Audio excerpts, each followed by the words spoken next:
the doubt. And I actually like Shkiri in defensive midfield. How do you pronounce his name? They're playing a 4-2-3-1, and he's actually a very proficient midfielder. And Tunisia are quite a possession-based side, and they're the highest-ranked African nation at the World Cup, so we shouldn't underestimate them by any means, despite the fact they've never won a World Cup game in the finals. Never. Interesting.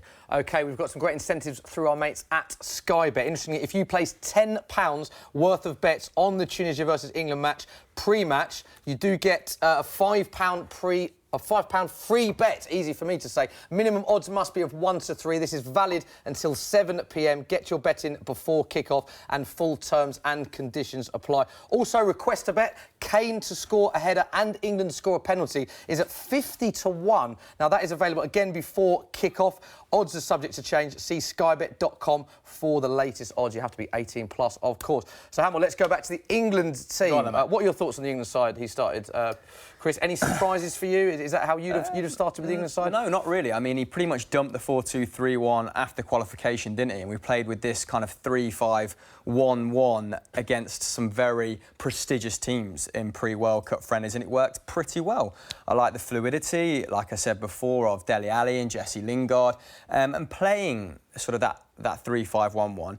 It gives our centre-backs more passing options, and what England have struggled with in the past is moving it, transitioning it from defence pretty quickly. And I think in that regard, John Stones is actually crucial.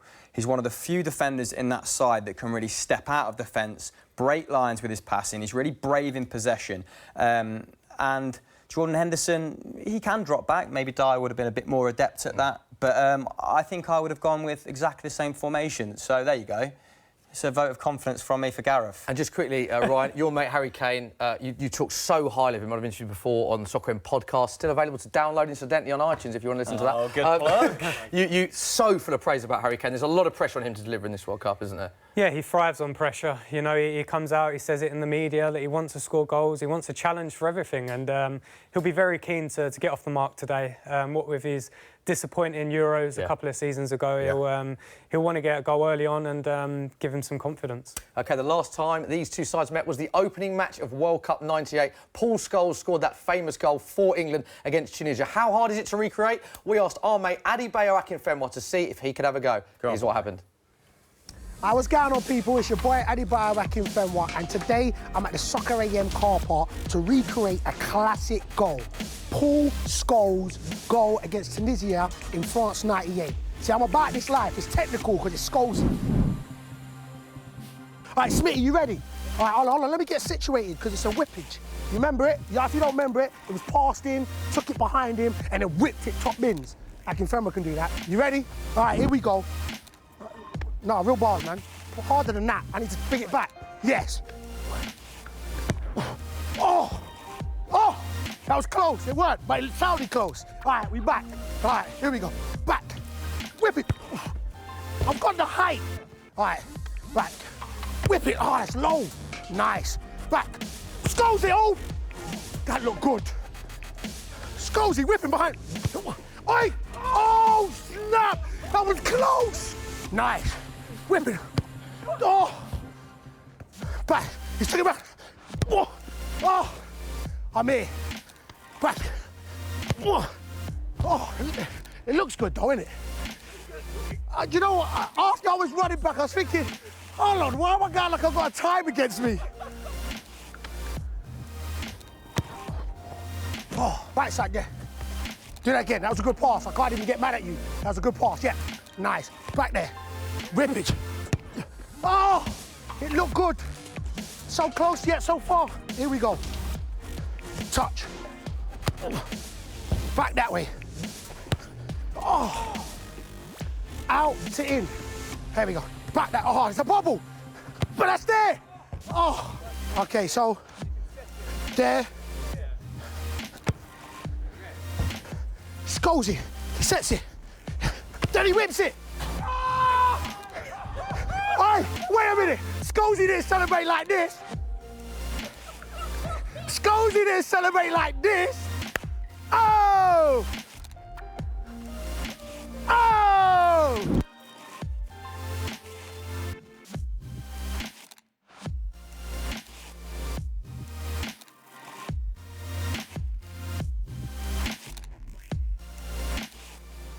Bayo, Ryan, thoughts on Bayo's technique there? What are you saying? Yeah, not bad. Not bad. I think his commentating was better, though. Do you? What about the dance? Dance at the end, you having that? Yeah, it's impressive, yeah. 50. Would you have taken more or less attempts? I'd like to think less. I'd be confident I could do it in less. But listen, Bayo's a striker who scored plenty of goals in his career, so you've got to appreciate him. It must be pointed out as well, that was a very, very hot day, and we've got more recreations from Bayo coming up in future shows as well. Right, it's time now to head over to Joe, who is in a packed Tunisian bar. Joe, what have you got for us, mate? Can't wait for this. Smithy, we are here in Shepherd's Bush outside Adam's Cafe, the home of Tunisian football in London. We're going to go inside, meet the owners. I think the fans are arriving a little bit later. Come in. So here we are with the owners. We've got Francis and we've got Abdul. Abdul actually was at the '98 World Cup when Tunisia first played England in the group opener there. What was that game like? It was a fantastic game. They fight everywhere. They hooligan everywhere. But the first game, and Tunisia will be unlucky. I hope this time we'll be lucky. Yeah, I hope you're not going to be lucky. I'm obviously supporting England. So is Francis. Francis, what are your thoughts on the game tonight? Who do you think is going to win? I'm a big England supporter tonight. This is the exception. We're gearing up for the fight. I reckon that we'll get a 2-0 win for England. Oh, I'd love a 2-0 win. Now, Abdul has already said that this could be a fight in this area tonight between these two. If it's the case, who's going to be sleeping on the sofa tonight, Abdul? Is it going to be you or Francis? Me as usual. It's definitely going to be him as usual. Are there any Tunisian players we should be on the lookout for tonight? Yeah, we have a few places. I know you were talking about Wabi Kazri. Wabi Kasri, Ben Youssef, they're so good. And they have a very young player, new. They're not well done, they're not stars, but they're good. They're good to fight. It's going to be absolutely jam-packed in here later with both Tunisian and England fans. So come back to me later, probably at half-time, and hopefully England will be 6-0 up. Hey! Chris, I've got to come to you, mate. Your mate Joe, we sent him to the busiest Tunisian bar we could find. There's one Tunisian fan. Hey, you got a decent answer out the owner. He's done well there. Fair play to him. Unbelievable. Ryan as well. One of them's on the sofa by the looks of it. Yeah, There was no irony said, was it? It was when he said that, it looked like he would be sleeping on the sofa. Obviously, the man. It always is. It's always the man. Let's not beat around the bush here. Oh dear. OK, from a Tunisian fan to some Tunisian delicacy. This is what Gary Neville did when he attempted to cook a famous Tunisian dish. Oh, Jesus. Relax. What's the worst that could happen? Your finger could go. Is the towel anywhere already? Psst, there we go. It's dirty in my hands. Hi, I'm Johnny and I'm here today to show Gary Neville some traditional dishes from England's opponents in Russia. First off, it's a dish from Tunisia, which is a great sharing dish, baked eggs with couscous. Turn your pan on hot and add a tablespoon of oil. Add your onion, cumin, garlic and thyme and sweat for a minute. Then add your peppers and sweat for a further minute. Add your tinned tomatoes. Cook out for a further 2.5 minutes with a little bit of sugar, salt and pepper. Crack your eggs and bake in the oven, 200 degrees for a minute. So that's how it's done. Let's see how Gary gets on. Right, so it's just basically an egg baked. Differently. Right, show me. Get your hand like that. Yeah. Oh, a bit cocky. If that finger goes missing, I won't laugh, honestly. Hey. Right, let's go. Take the pan to the food. I'm obsessed with making sure that onions are not stuck together. I hate it. Trees? Oh, I got the trees in. The trees are in. Oh, it's strong, that. Bit of cumin. Yeah. It's enough. Is that enough? It's Okay. enough. It's enough. Don't complicate it with that. Oh, it's feeling really Tunisian, I can this. see it. A little bit of salt. Oh, yeah. Give me that pepper as well. Yeah. Don't mess around. Give me that pepper. Let's get some... Loads of it, like. Put a little bit of sugar in. Absolute loads of it. Get in there, you. Don't mess around. I'm just gonna let that relax. Yeah. You'll go home tonight and you'll cook this. Have we got enough of this in? Or maybe not. No? You can never have too much. You can never have too... You never have too much. I know, no. Come on, One second. This is what I'm going to show you. You're going all in. You're going. Absolutely, It's a two-footed tackle, this. Exactly. Yeah, we've seen them over the years. So when we're going to make a well for that yolk to sit proudly, crack it in. Right? I would have done that at the end. I'd have said that at the end. You're impressed with my egg cracker, aren't you? Oh, you could hear the shell. Stick it in. Straight in. Is the towel anywhere already? Psst, there we go. It's dirty in my hands. So that's cooking. I want you to chop that. Oh, Jesus. Relax. What's the worst that could happen? Your finger could go. Right, we're on. So we're going for baked egg 2 ways. I didn't like his way, basically. Right. Right, here we go. Parsley. Oh, you've ruined it. I've not ruined it. Ruined it with that crap. Let's get it over there. Sorry, wrong formation. Oh, so you're going to serve it like this, Literally. are you? Oh, wow. No, you're not going to do that. That's laziness. It's not laziness. Oh. You would love that. Stop trying to convince yourself. I'm not. Try to convince yourself I'd love it. Let me taste it first. Oh, a bit of black pepper, just see it off. That is unbelievable, that how I've done that. I don't know how you can say you've done that. It's actually quite nice, though. Yeah. Yeah? Tunisia. Well done. Go global with Sky Bet. Thank you very much, Gary. Ron, what was your signature dish when you were playing? Signature dish? Yeah, what were you cooking? I asked him that off camera. That was a good question. Just thought I'd calling you on it. Now, to be fair, my pre-match would be a bolognese. Night before a game, I'd have a bolognese. Always a bolognese. Yeah, I'd say 90% of the time, yeah. Why is that? Is that just a superstitious Just thing? carbs. Just it's carbs. an easy one. It's just pretty straightforward, isn't it? A bit of meat, some sauce and some Gym pasta. goers do, mate. Is that what you do, Carb Hamill? load, carb load, What's your yeah. signature dish, Hamill? Oh, smiley faces, turkey dinosaurs. Can't beat a bit of turkey dinosaurs. Right, Temps, you are, of course, in Social Corner. We want the viewers to get involved in our show. Tell us what you are looking for and how they can get involved. Well, I'm looking for good questions, good, clean questions. All you have to do is tweet at Football Daily UK with the hashtag #TheFootballSocial, and I will read them out to these guys. So make them good. Have you got any for us right now? Do you want me to get stuck in? Yeah. John is asking about Oxlade-Chamberlain. Obviously, he couldn't go to the World Cup. He wants to know whether you think he would get into the starting 11. Oh, good question. And if so, where would he fit into this team? Right, that is a good question, Nick, because his form, the Ox's form, the back end of the season was superb. Do you think he'd be starting if he was fit for England? I think so. I believe so. I think especially if he would have played in a Champions League final as well. I think after Christmas, his form really picked up, and I'd probably say he would have took Jesse Lingard's place in that midfield three. Really? Yeah, because I think that's where he played for Liverpool, and he was on good form. Hamill, you a fan of the Ox? Yeah, we definitely could have used him. Like you said, his form really picked up towards the tail end of the season, didn't it? Jurgen Klopp's really getting the best out of him. And I think there's a bit of a lack of creativity in the midfield. I don't really class Ali and Lingard as central midfielders. Okay. And the onus is on Jordan Henderson there, isn't it, to provide the service. I think Ruben Loftus-Cheek might come on. He might be asked to supply that creativity, so to say. But Oxlade-Chamberlain definitely would have helped in that area. Right, the match is about to start. We are moments away from England's first game of the World Cup against Got on Tunisia. the big screen. Ryan, you've played one cap for England. Give us an insight into what this is like, moments before kick-off, being there in part of the England setup. You came on, didn't you? Assisted Andros Townsend. Yeah, what is it like being involved in the national setup? It's the best feeling. It's the best feeling, it really is. This was my favourite moments of being a footballer. Was it? The 20 seconds leading up to a game, because you hear the buzz, the atmosphere, and you kind of just think like, this is what I do. This is why I do it. That's what you dreamed of as a kid. It's everything you dream of, to represent your country. And is it hard to control your nerves in that environment? The first time you play your country?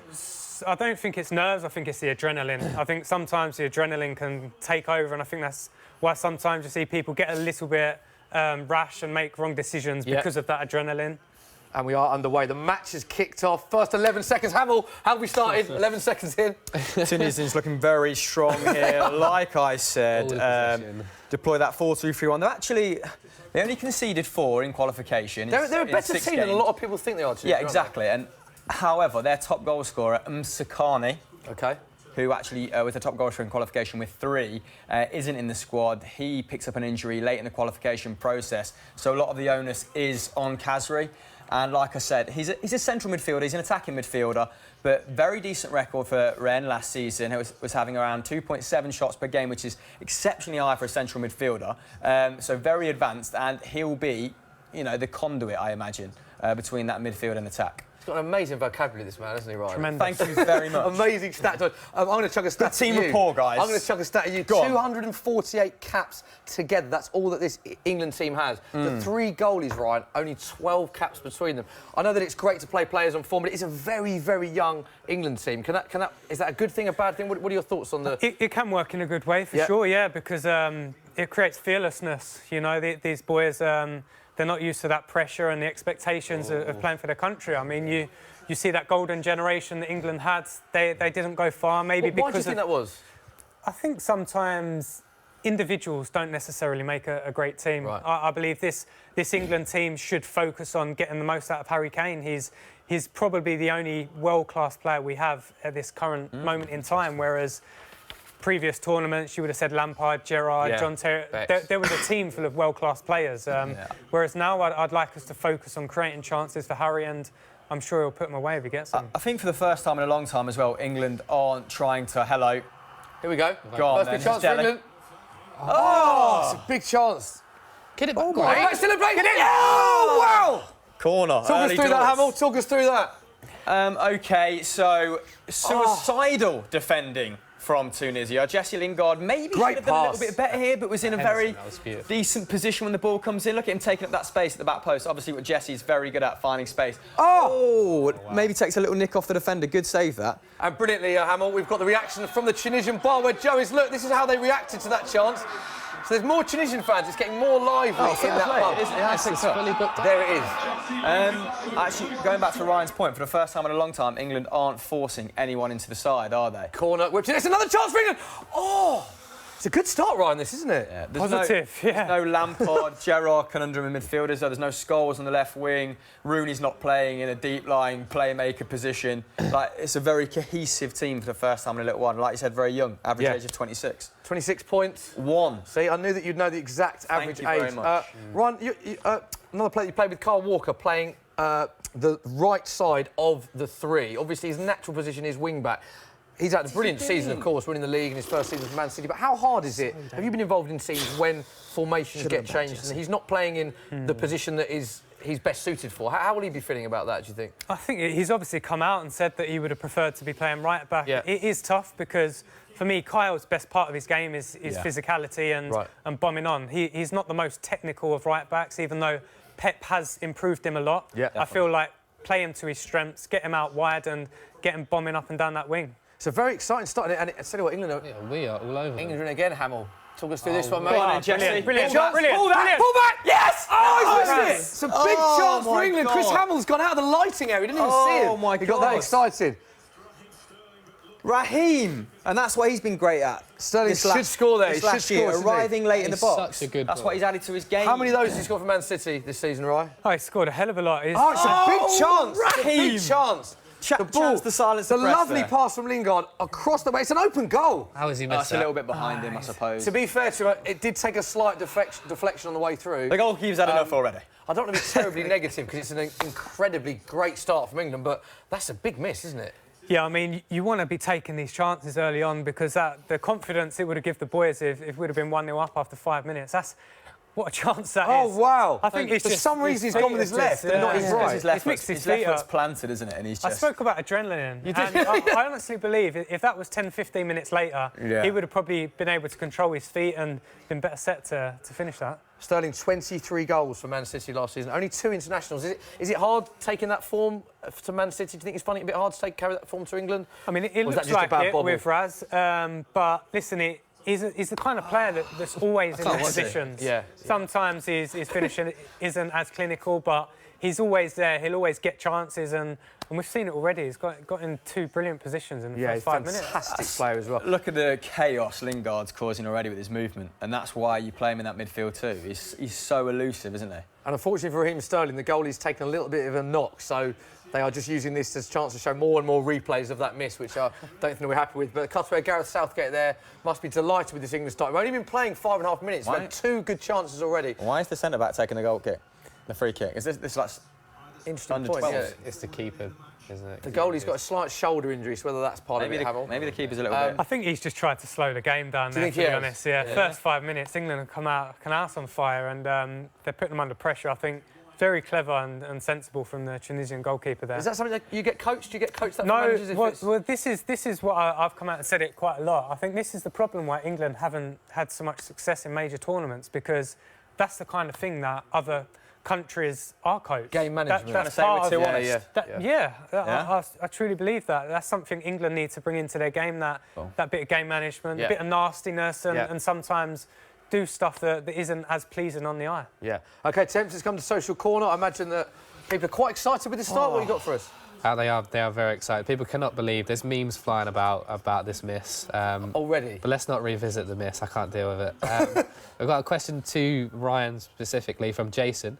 Going back to, obviously, when you played for England, he wants to know what the greatest football atmosphere you've ever played in is. I've had two. The North London derby when we beat Arsenal 2-1, where Harry scored both goals at the Lane. That was something special. That the finesse? That was the header. The header, yeah. The fast-stick header. And then another one, to be fair, I played in West Ham Millwall derby at Upton Park, and that was pretty fierce when I was on loan. Of the two derbies, what was the sort of texture of the two? Would you say? We know. In terms of fierceness and which the nasty one. Being a bit worried, I'd probably say the West Ham Millwall. But listen, the North London derby, Tottenham Arsenal, it was special. It was they were great to play in. Yeah. Temps, you got a funny GIF as well, I believe, for us? Apparently so. It's going to come up on the screen in a second. Here it is. England throwing away a funny GIF. Look at this. Social media. This is the best thing about... At its best. Get behind the country, people. Come on. Yeah. This is the best thing about football Twitter, though, isn't it? And that's referring to the Raheem Sterling miss, I presume. What else people be saying? That's pretty much it at the moment. But how it's not 1-0, people can't believe, obviously. Yeah. Do you want another question? We waited 70 minutes for... Who was it? Germany to have a shot on target. Maybe it wasn't Germany. Another top side. I can't remember. So let's take this as a positive. Yeah. We're creating already. It's a very open game, isn't it? So this is not how I imagined Tunisia was set up. I thought they'd be like Iceland, making it very against Argentina. Were very defensive, made it tough to break down. It's quite an open game, isn't it, Ryan? Are you surprised how the game started? No. They're very technical. I've seen some of their players play quite a bit, and you can see now they're knocking the ball back comfortably. Yeah. And this is what I expected. I expected them to be very technical and keep the ball away from England as much as possible when they got it. Other result, Hammer, we watched earlier, Belgium 3-0. Will that be playing on England's minds, do you think? The fact that Belgium have had such a strong start? No, I think that would have been expected against Panama. I was watching the game up until about 70, 80 minutes, and Panama had a great chance actually to take it to 1-1. So there was defensive frailties, which you kind of also expect in a Martinez system. No, I think that was pretty elementary. But I think maybe, like you said off camera, that Harry Kane might have seen Romelu Lukaku notch a couple goals, and that might be, drive him on. So let's hope it has a positive effect. Yeah, it's just sort of quieting down a bit. You're dead right, Ryan, about that keeper's seems to be a clever bit of play because he's carrying on. Who just calmed the game down a bit, isn't Who was the best at that while you're at Tottenham? Game management. Who was master of the dark arts at Tottenham? I'd say Busquets always springs to mind when you say dark arts and slowing the game. Sergio Ramos plays like that. Ramos is a pretty clear example, isn't he? So, or were you all purists at Tottenham? It's quite difficult because obviously the way the gaffer played at Tottenham, it was very 100 miles an hour. Yeah. It was very intense. I have to be honest, Delhi, when Delhi was a young lad, his first season, I was very surprised how acute he was at drawing fouls and sometimes slowing it down, sometimes playing quick. He's a very clever footballer. And Harry Kane's got a chance. A shot from Harry Kane, just sort of scuffed that one. I don't know what the keeper's done there. Are they still readying the other goalkeeper to come on? Because this guy does not look convincing in the slightest, does it? First chance for Harry Kane, Ryan. What did you make of that? Good movement. I think the touch just got away from him a little bit. I think good deflection. If the defender didn't get that block in, I'd fancy Harry from 20 yards out all day long. What do you think about Ashley Harry Young? knocking corners. That's a good thing, isn't it? Yeah. Were you surprised when you saw the corners at the Euros? Oh, yeah. Yes. What about Ashley Young instead of Rose? Right decision? I have to be honest, I think it's the right decision on... Chance! Get it! England have scored! Come on. England have scored! It's that man, Harry Kane, England's captain. The man that has been so prolific in the Premier League. We've only been playing 10 minutes. The players are going crazy. Tunisia are devastated. Harry Kane scores for England. It is England 1, Tunisia 0. We've started so strongly. It has to be said. Do we now have more goals than we did in Meanwhile, this is what 2014? happened in the I believe Tunisian so. bar, Joe. This is how they reacted.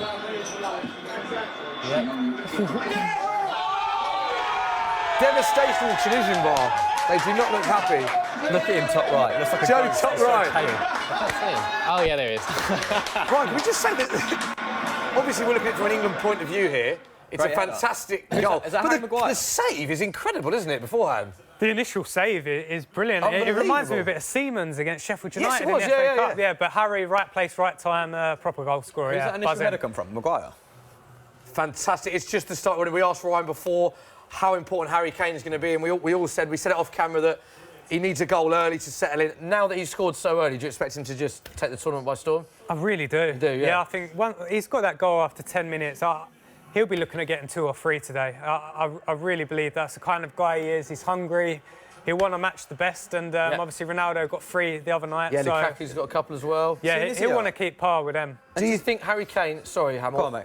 Realistically, Golden Boot, do you think that's in his sights for the World Cup? It depends how far England go. I think if England get 5 matches in, minimum 5 matches, then for me he'll be very close at the end. Yeah. Yeah, Hamill, I know you've watched a lot of the World Cup, every game.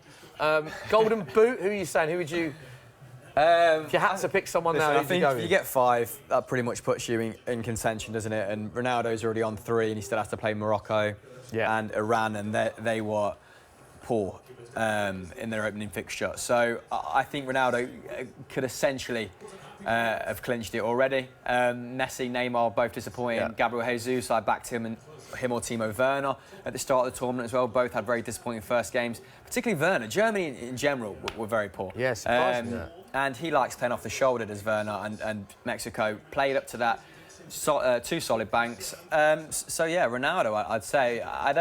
If Harry Kane can get 2 or 3.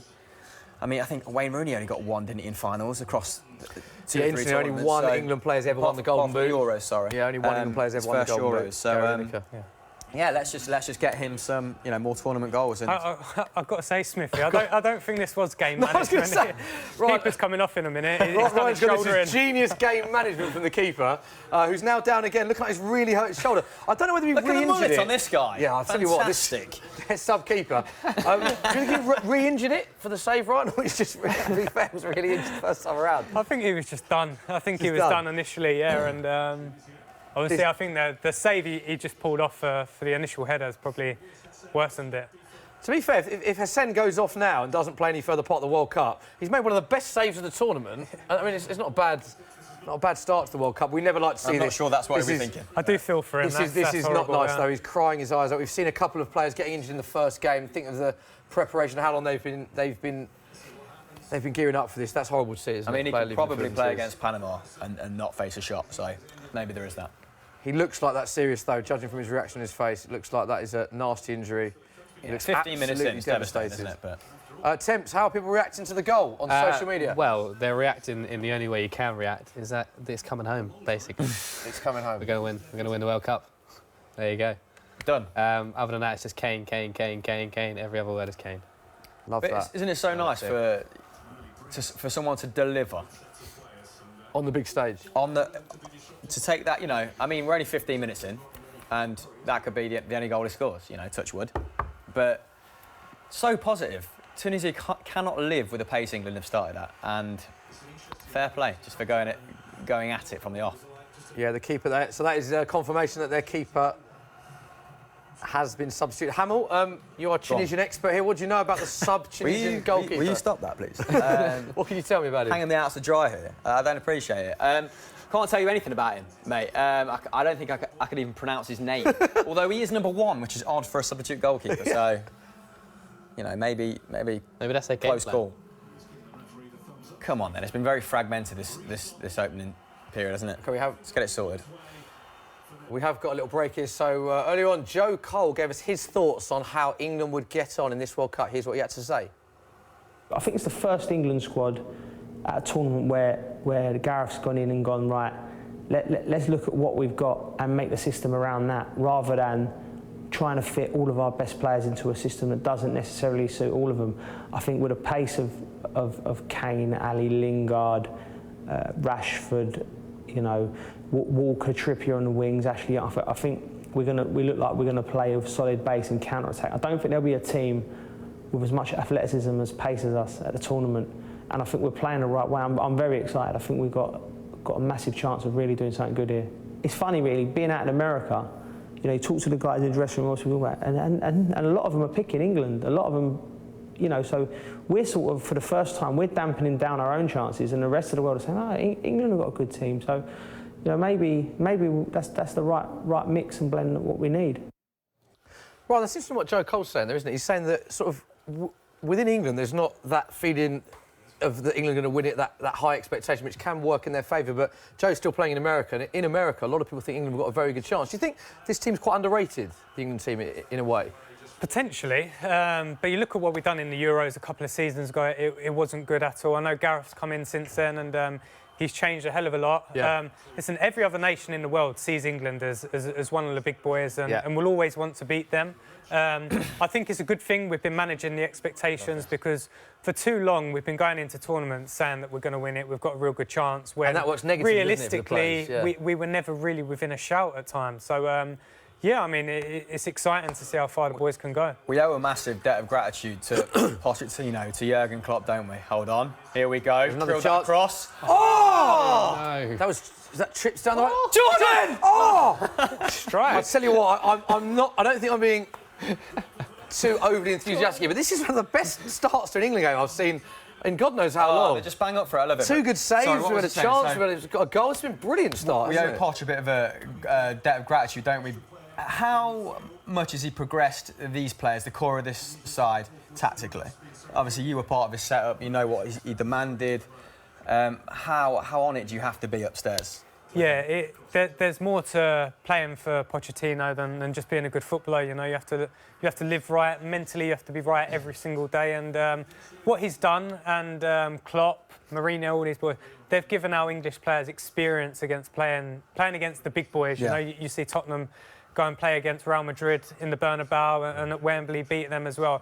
Them kind of performances and games, the big games, will definitely hold them in good stead for these major tournaments. Yeah, stick with players like Dele Alli against Real Madrid. I think that's when, I don't know, I felt like he'd arrived before that, but when you're watching Spurs dismantle Real Madrid, was it 3-1 at Wembley? Yeah, it was, yeah. It was 3-1, I was there, yeah, but I got 3-0 up as well. You just thought, if they can manage the game like this, please take that into the national setup. And it might have worked. Dele scored 2 that day as well. Dele had a really good chance as well to make for his hat-trick in that game. In fact, probably the easiest of the 3 chances, but...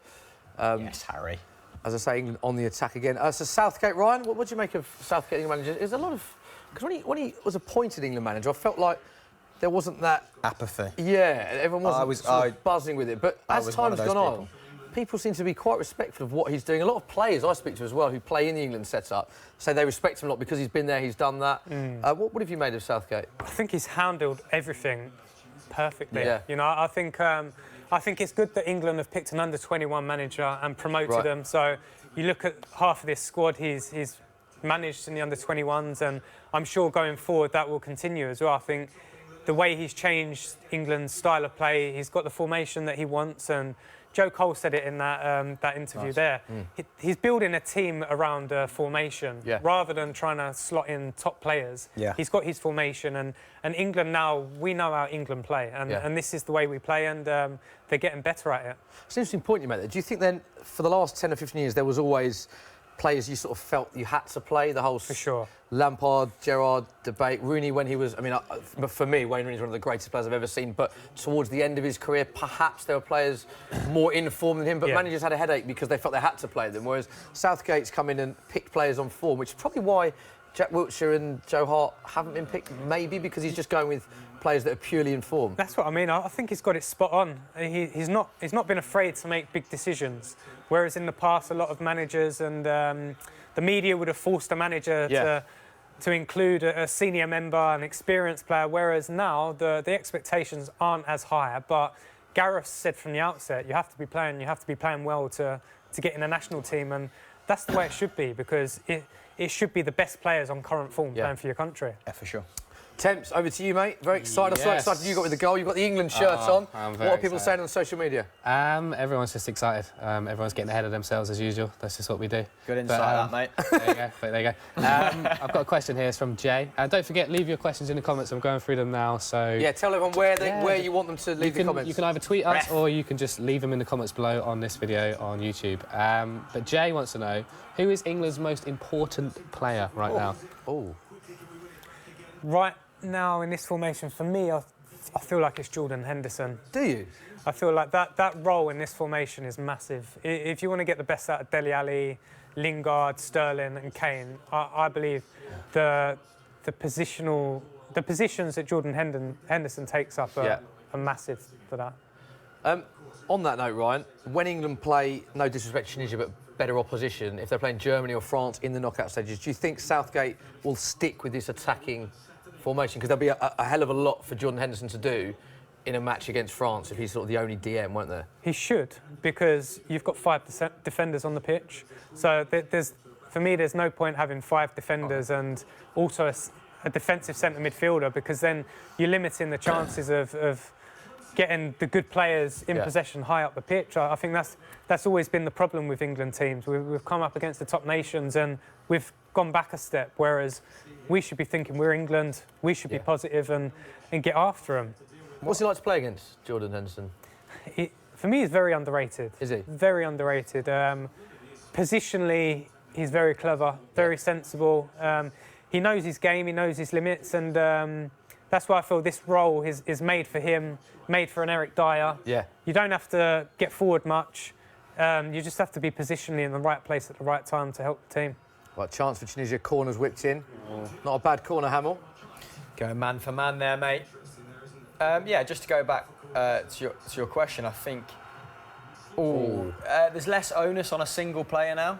You know, Rooney was carrying us in, Euro 2004 and in subsequent tournaments, and this team is now more than the sum of their parts, and that's owing to the system. And if we change, I don't think Gareth Southgate is going to change anything against the bigger side. We have Sam Allardyce leaving and Southgate coming in. That was the genesis of this new England, wasn't it? This is our version of Das Reboot, what the Germans did after we pumped them 5-1 away from home. We are trying to create an England identity, a system throughout the under-17s to under-21s, right through to the first team. And like Ryan said, hello, chance!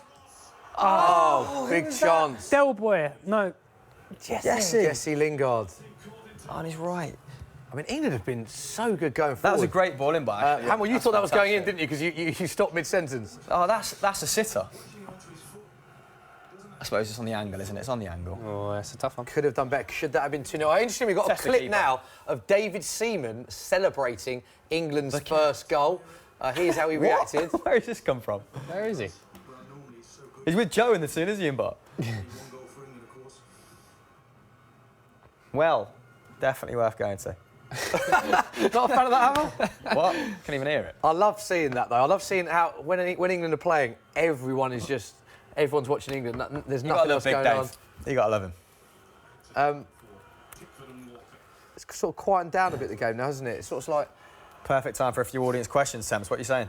Yes. Right, George wants to know, how much do the England players actually benefit from playing with their club players? Obviously, there's a lot of players in this squad playing for the same team. Is that a big benefit for them, going into a competition like this? Yeah, I believe so. I think as well the formations. I think most of the top teams nowadays have played 3 at the back. So it's definitely helped the players because they've come into a system and a national side set up where they're used to playing similar for their club.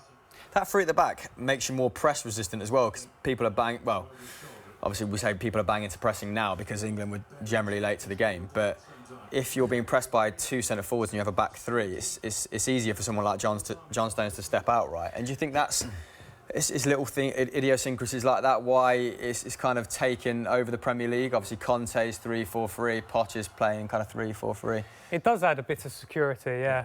I think quite often when you play 4 at the back, centre-half split anyway, and a defensive centre-mid tends to go and sit and drop in there.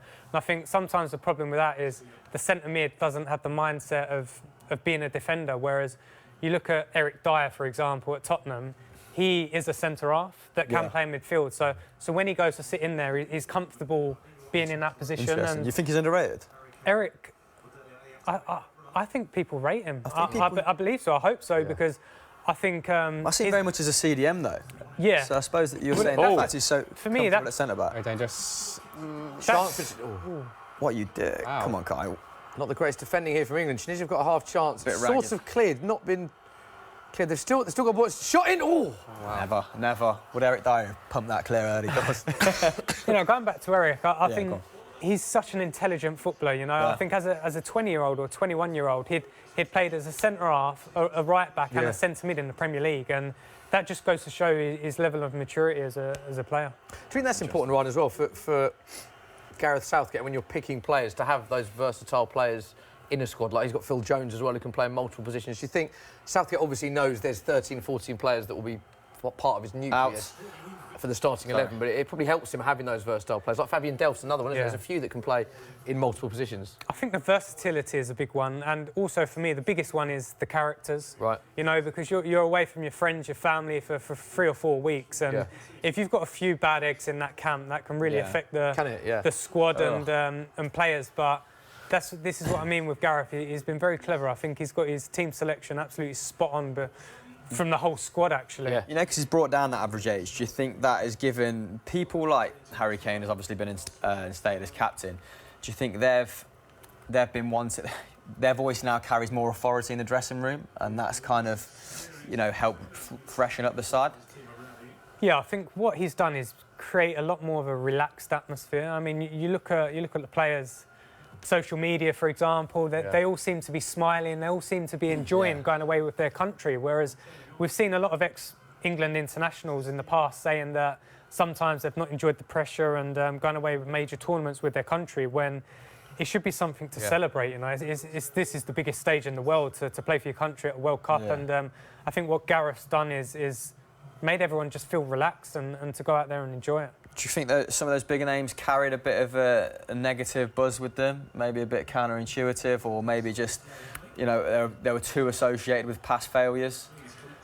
You know, I've seen a lot of interviews, you know, Rio Ferdinand, Lampard, Gerrard, and they've all said that they found it quite hard to go away from club football, you know, that they was always competing against each other, and they didn't like someone else getting success. If they joined up with England and, for example, Lampard had just won the Premier League with Chelsea, there would be a little bit of regret and pain in Rio Ferdinand's stomach, for example, and to have that away with the national team, that's not healthy. They said they used to sit in the clubs. They had the Chelsea table, the Man United table, the Liverpool table, didn't they? I mean, that's not right. And you see with these other countries, you see Mexico score yesterday, and the subs, the physios, everyone's running crazy, and happy. And this is the feeling that I get with this England side. Everyone in that squad wants the team to win. Did you see Jordan Henderson's pass just then?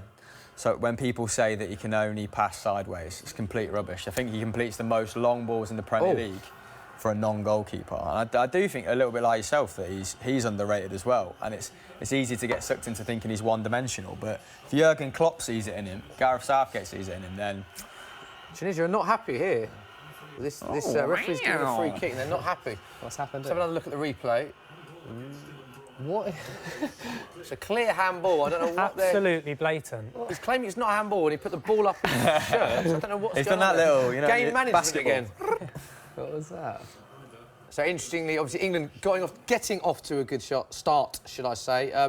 Ham, if you look at England's first game in World Cups, they do tend to struggle. 2-1 against Italy in 2014, drew 1-0 against USA, Rob Green's famous area in 2010.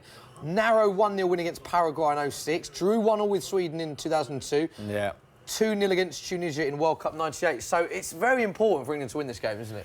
Yeah, and more so because it's a passing of the guard, like we said before. The next goal, it is lazy. Oh, hello. Oh! Harry Maguire. So Harry Maguire with a chance. Such a threat from set pieces, but never scores.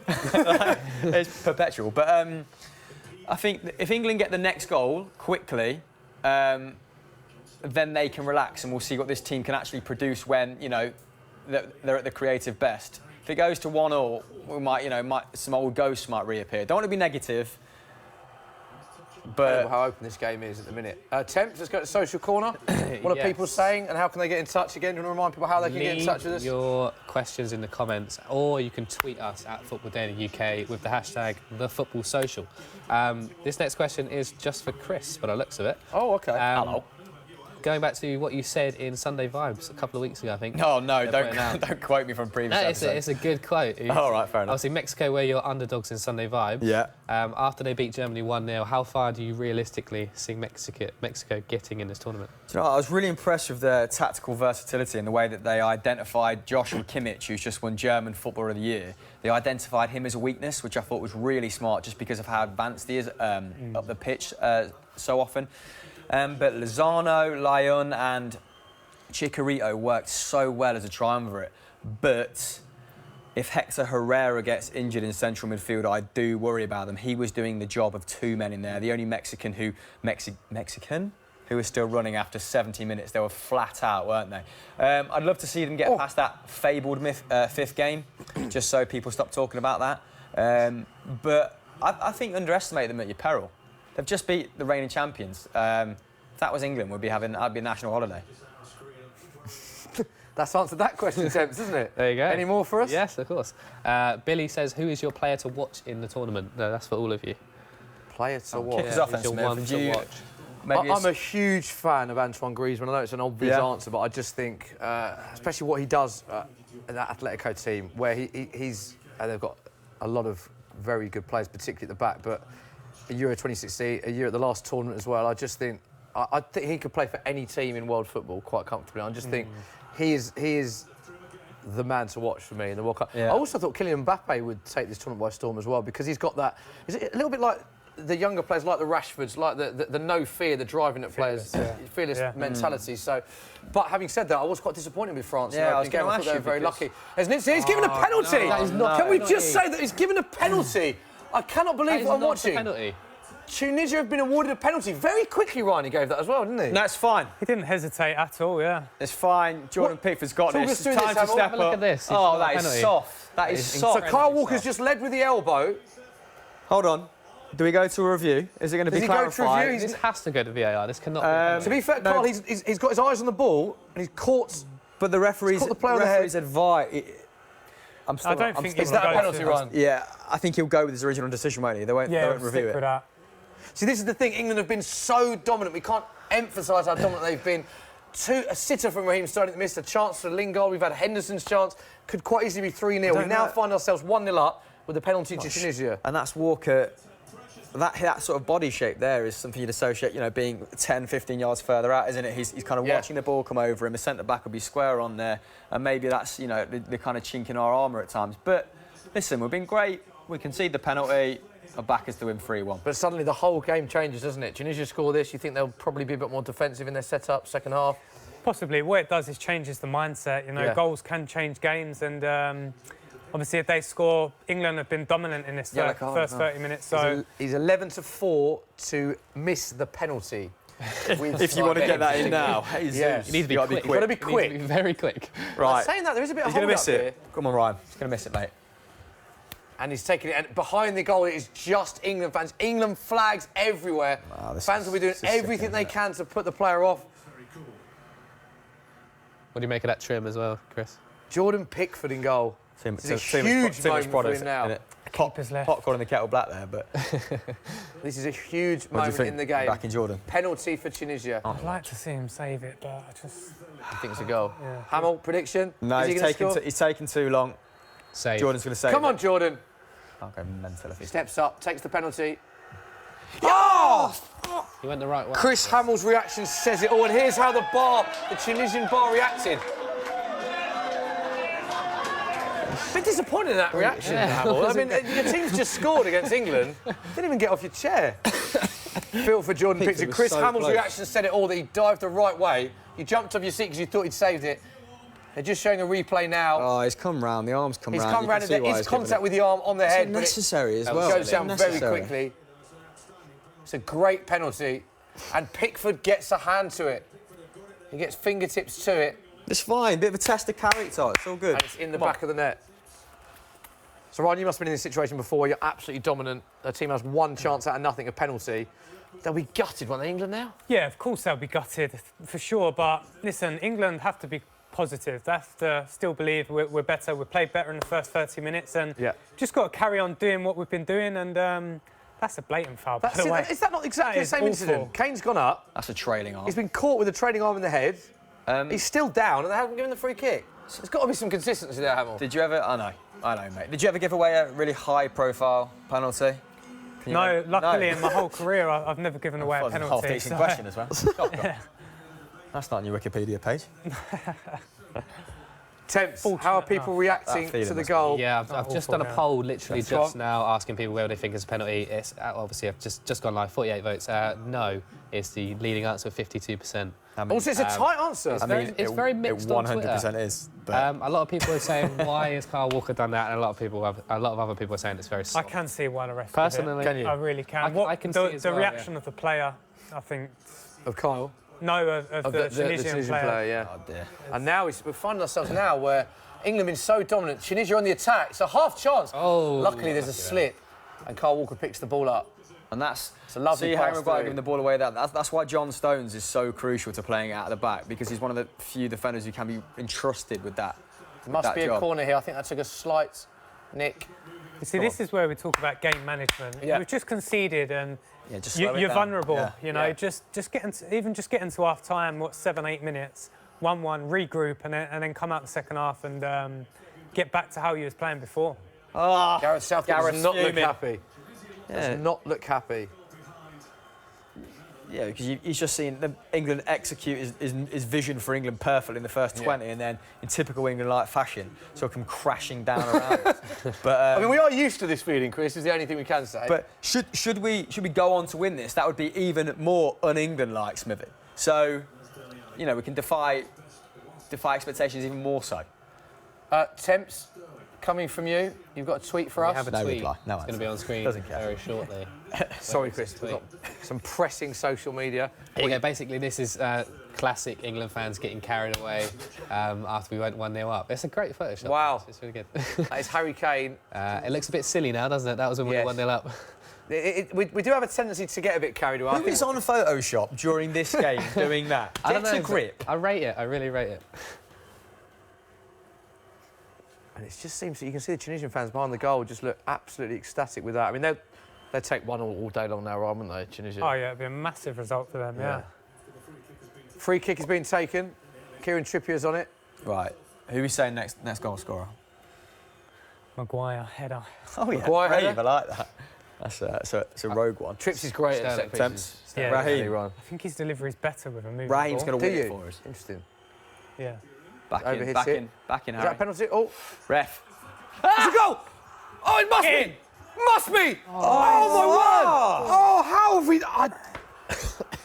How have we not scored there? That's like 3 different situations. What has happened? Chris, I don't even know what's happened there. Scrambling is unreal. Stones has missed the ball, John hasn't he? Stones' left foot, he's missed it. He's even get miskicked my the ball. mic There's an back appeal for a penalty. Chris, talk us through it. Half appeal for penalty from Dele Alli. Dele? He'd get it on his watch if it's gone over the line, so we know that's not happened. How are we missing that half V? Who was that? Come on. I mean, incredible. There's a half... It wasn't a penalty, but there's a slight appeal. Dele with the back of his head. They've cleared off the line. We've then missed the chance. This is... I can't go over how open this game is. They're very tidy on the ball. They move it very quickly. They've clearly identified the flanks as England's weakness. They're definitely working it down this right, aren't they? Yeah. Here we go. Here's a replay of it, Hamill. It's not a penalty. What's the Is that a penalty on Kane? Off screen, so not on Dele. It's a blatant Is penalty. that a penalty? That is a penalty. embarrassing. Now, Ryan, See, first World Cup we've ever used VAR. There's been so many penalties in this World Cup as well. VAR has been used to give and to stop giving penalties. Yeah. Why is it not used in that instance? This is always going to be the problem with VAR. I mean, the inconsistency. Why can't someone sit in there in a room, say to the ref that's a penalty? Because it's blatant. Yeah. It's absolutely blatant, and we see in the game. What game was it? The South Korean game, the Sweden penalty. Sweden. Yeah. The ref didn't know it was a penalty. Yeah. Someone obviously told him, go and have a look at. Why can't someone there say to the ref, come and have a look at this? It's a penalty because that's a blatant penalty. Yeah, it was. Absolutely blatant. How would you change it then if you were in charge of VAR? What would you do? You'd have communication the whole time with the referee? The way the situation was handled in the Sweden game was absolutely spot on for me. stop the game if you think it's a penalty. Yeah. Someone tell him that's a penalty. Same with the red card incident in was it the Serbia game, or I think it was. Yeah. Like perfect use Serbia. of VAR, but I think he's just there as a sort of second opinion, isn't he? And the ref dictates when to go to and from. But in that instance, Hamill, to be fair to the ref, it's off the ball. So Yeah, if the if the ref ref hasn't totally seen missed it, that. he can't see it because he's looking at where the ball's going. So it is VAR going to be has to come in that It's going to be those surely. incidences that bring the ref into undue criticism, isn't it? Yeah. Yeah. And it's always, as we thought, VAR would not be used when England need it. You know for a fact that when it goes against us, it will be used. We won't need it this game, Adam. We're going to win 3-1. Come on. Nothing but positive vibes in the set, please. So it's 41 minutes gone. England starts so positively. One of the best starts for an England game I've seen in years. Harry Kane with the goal. Then out of nothing, Kyle Walker gives away a penalty. Tunisia equalise. And we're minutes away from the half-time. Cannot believe this game is 1-1. Temps, any further action on social media? They're going crazy. People just can't believe how it wasn't given. It was basically a rugby tackle on Kane, and saying how typical it is that VAR goes against England. Exactly what I said. Always the way. Terrible. Temps, what would you do with VAR? Complex, don't we? What would I do? VAR, it just needs a little bit more work. Obviously, the game does need it, because there are decisions that they just completely miss. So the game needs it. I'm all for it. It just needs a little bit of work. Yeah, there's got to be some consistency to it. Absolutely. Another free kick. And it looks like Young was stepping over it. Right, Trippier's delivery's been great this game. Trippier is... Ron, go back to what you were saying there. You've obviously played with Trippier. You think his delivery's better on a moving ball than a set piece? Yeah, I think he's one of the best crossers in the Premier League at pace. I think some of the assists he's got the past season were absolutely phenomenal. And I think that's why he's playing, because of his end product. His delivery, yeah. Which is good again. It's flicked on. It's another half chance for England. Go on, Big chance. Oh, it's another chance for England, and it's gone over the bar. Jesse Lingard again. And he looks disappointed, so I think it's a deflection, though. Yeah. Look, And again, it's a nice ball from Trips. It's flicked on. Harry Maguire. Harry Maguire again. He's getting up in the air a lot. Yeah. And it's off the back. It is not done a lot wrong there, Lingard, to be fair. Goal bound. It's a great game. And now Ashley Young is taking this corner for England. Big chance. There won't be many more chances before the half-time break, as Ashley Young prepares to take the corner. They're looking a bit forlorn there. Come on. There's a bit of a hold-up here. Interestingly, Hamill, we're talking about the Tunisian sub-keeper who has come on because of the injury early on. He's had more caps for his country than all three of England's goalkeepers in this tournament combined. I think he's the only player in that Tunisia side to have over 50 caps. And there's a nugget for you. Is that a worry for you, Hamill, that our combined caps for all three keepers is 12? No, not... Jordan Pickford, Nick Pope, Jack Butland, 12 caps between the three of them in a World Cup. You're not worried about that? I see the flip side. We've got three great young prospects. Well, I say young, I mean they're maybe young for goalkeepers. Yep. All competing for the #1 jersey. And I mean, Nick Pope wasn't a candidate for that position 12 months ago, so that's to be expected. Jordan Pickford, first big move, to be expected. Jack Butland, I think, maybe a little bit fortunate to be... Oh, my God. Big chance, big chance. Sink him. Jesse. Oh, yes. It's off the post. Oh, another big chance. And it's come once again to Jesse Lingard. Once again, Jesse Lingard with another chance. I can't believe this. This is absolutely rattling my nerves. nerves. Pass is incredible. And what a strike. Oh, it's just hit the post. Is that Trips again with the ball? Go down. I think Raheem Sterling is spitting with him there. He wants him to square it. But you've got to go for the shot there, I think he's done the right thing, yeah. Didn't quite make the connection. Just watching it anticipating a bit of super slow-mo. Wow. Oh. It's fine. Look, we're knocking at the door. He does very well to get a touch here. You think he could go down here, Ryan, with the contact there? Well, the keeper's come out. I think this is what I mean. Draw the contact. The contact was there to be made. Yeah. Dangle your leg, go down and give the referee a decision to Game make. management, again, goes back to what you said. It's cultures. That's all it is. It's just cultures, different cultures of being brought up in certain ways. So just to recap what's happened in this game, England 1-0 England, Raheem Sterling's missed a half-chance open goal. Jesse Lingard's missed 2. I mean, it could be 4-0 up. Tunisia have had one chance, a penalty. It is 1-0 with a minute to go. And Temps, you've got something for us in social corner? Yes, we have another tweet coming in now, another reactive tweet. This is basically... I mean, that is pretty much Curtis what happened, Davis. isn't it? Yeah, but I think as soon as you start pitying yourself, it's game over. Walker's a pen. Just get over it. And that spear on Kane wasn't. It's a fair point. So 3 minutes injury time has been announced. I mean, it's been, for the neutral watching this, Hamill, it's been an unbelievable first half, hasn't it? Yeah, plenty of chances. I think we've missed a bit of goal-mouth action in particularly Saturdays and Sundays games. And I think we're seeing the benefit of this. When England go forward, it's almost a 3-3-3-1, isn't it? We're seeing the benefit of playing both Ali and Lingard. They're taking up very positive positions, and I think we should be focusing on that. Like, just by sheer mathematics, one of them's got to go in if we create this level of chances. 3 minutes injury time then. Smith. Yeah, 3 minutes, 2 remaining. Ryan, would you change anything at half-time? Would you keep it as it is? Yeah, I'd keep it as it is. I think this is... After watching all the group games so far, I believe this is probably one of the best performances I've seen from a team. Yeah. You know, very unfortunate it's not 2 or 3-0. We just need to be a bit more clinical, and definitely. Then the game would have been over going into half-time. But in terms of overall performance, I think England have been absolutely brilliant. Fantastic, yeah. Interestingly, Hamill, Tunisia have had 1 shot on target this entire half. That was the penalty. That was the goal. There has times when we've looked a little bit ragged though, right? You know, a few lucky half clearances, the Tunisians slipping top right. Yeah. Here we are, a little bit more, winding it down to half-time. Yeah, but they've not actually created anything, Tunisia. No. And you look at all the other top nations, you know, Brazil, Argentina. I've looked at their games and their defences look like they've been able to get out big time. I mean, Germany looked so vulnerable. Yeah. Argentina was shocking, weren't they, defensively? And did you hear Hummels after the game saying that, I've raised this in the camp numerous times, the left-back, I can't remember his name because he's a bit of an outlier, isn't he? But and Kimmich, like, they were leading Hummels to commit, like, you know, for the goal. He come out and said that? Yeah, he said it after the game, and so there's a bit of maybe a little bit of unrest there. Yeah, when it comes to he their definitely defensive structure. looked uncomfortable being in certain positions, didn't he? I think this is. I mean, this back three is a fairly new ensemble, isn't it? So, it is. And the fact they've been this solid, OK, there's been hairy moments, but this solid is also a huge bonus, right? Yeah, I think so. I think everything so far has been positive, apart from the end product. You know, we've just not been clinical enough, but they're creating chances, you know.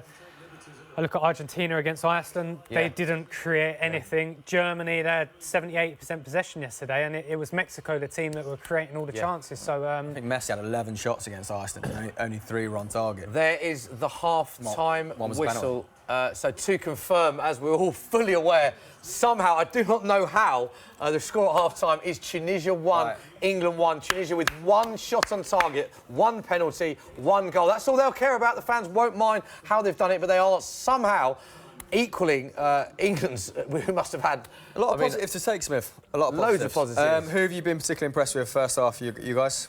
Kane, goal scorer. I was just buzzing for Harry Kane scoring that first goal. Yeah. I've actually been impressed with Henderson as well. You pointed him out the first half, pre-game. Been very impressed with him. I think Lingard's been probably our standout player. His movement off the ball's been tremendous. He's been causing them problems, and doing that, he's brought other players into the game as well. Just he needs to take that chance because he's had 2 or 3 really good chances, hasn't he? If any of them fall to Harry Kane, that's the thing. You're hoping he gets wrapped away. But I think then again, do many of the players get in those positions? Those little half spaces they take up. That's Lingard. I'm a massive fan of his, and I'm glad that the Southgate's found a space for him because it'd be easy to exclude him, I think. But yeah, right.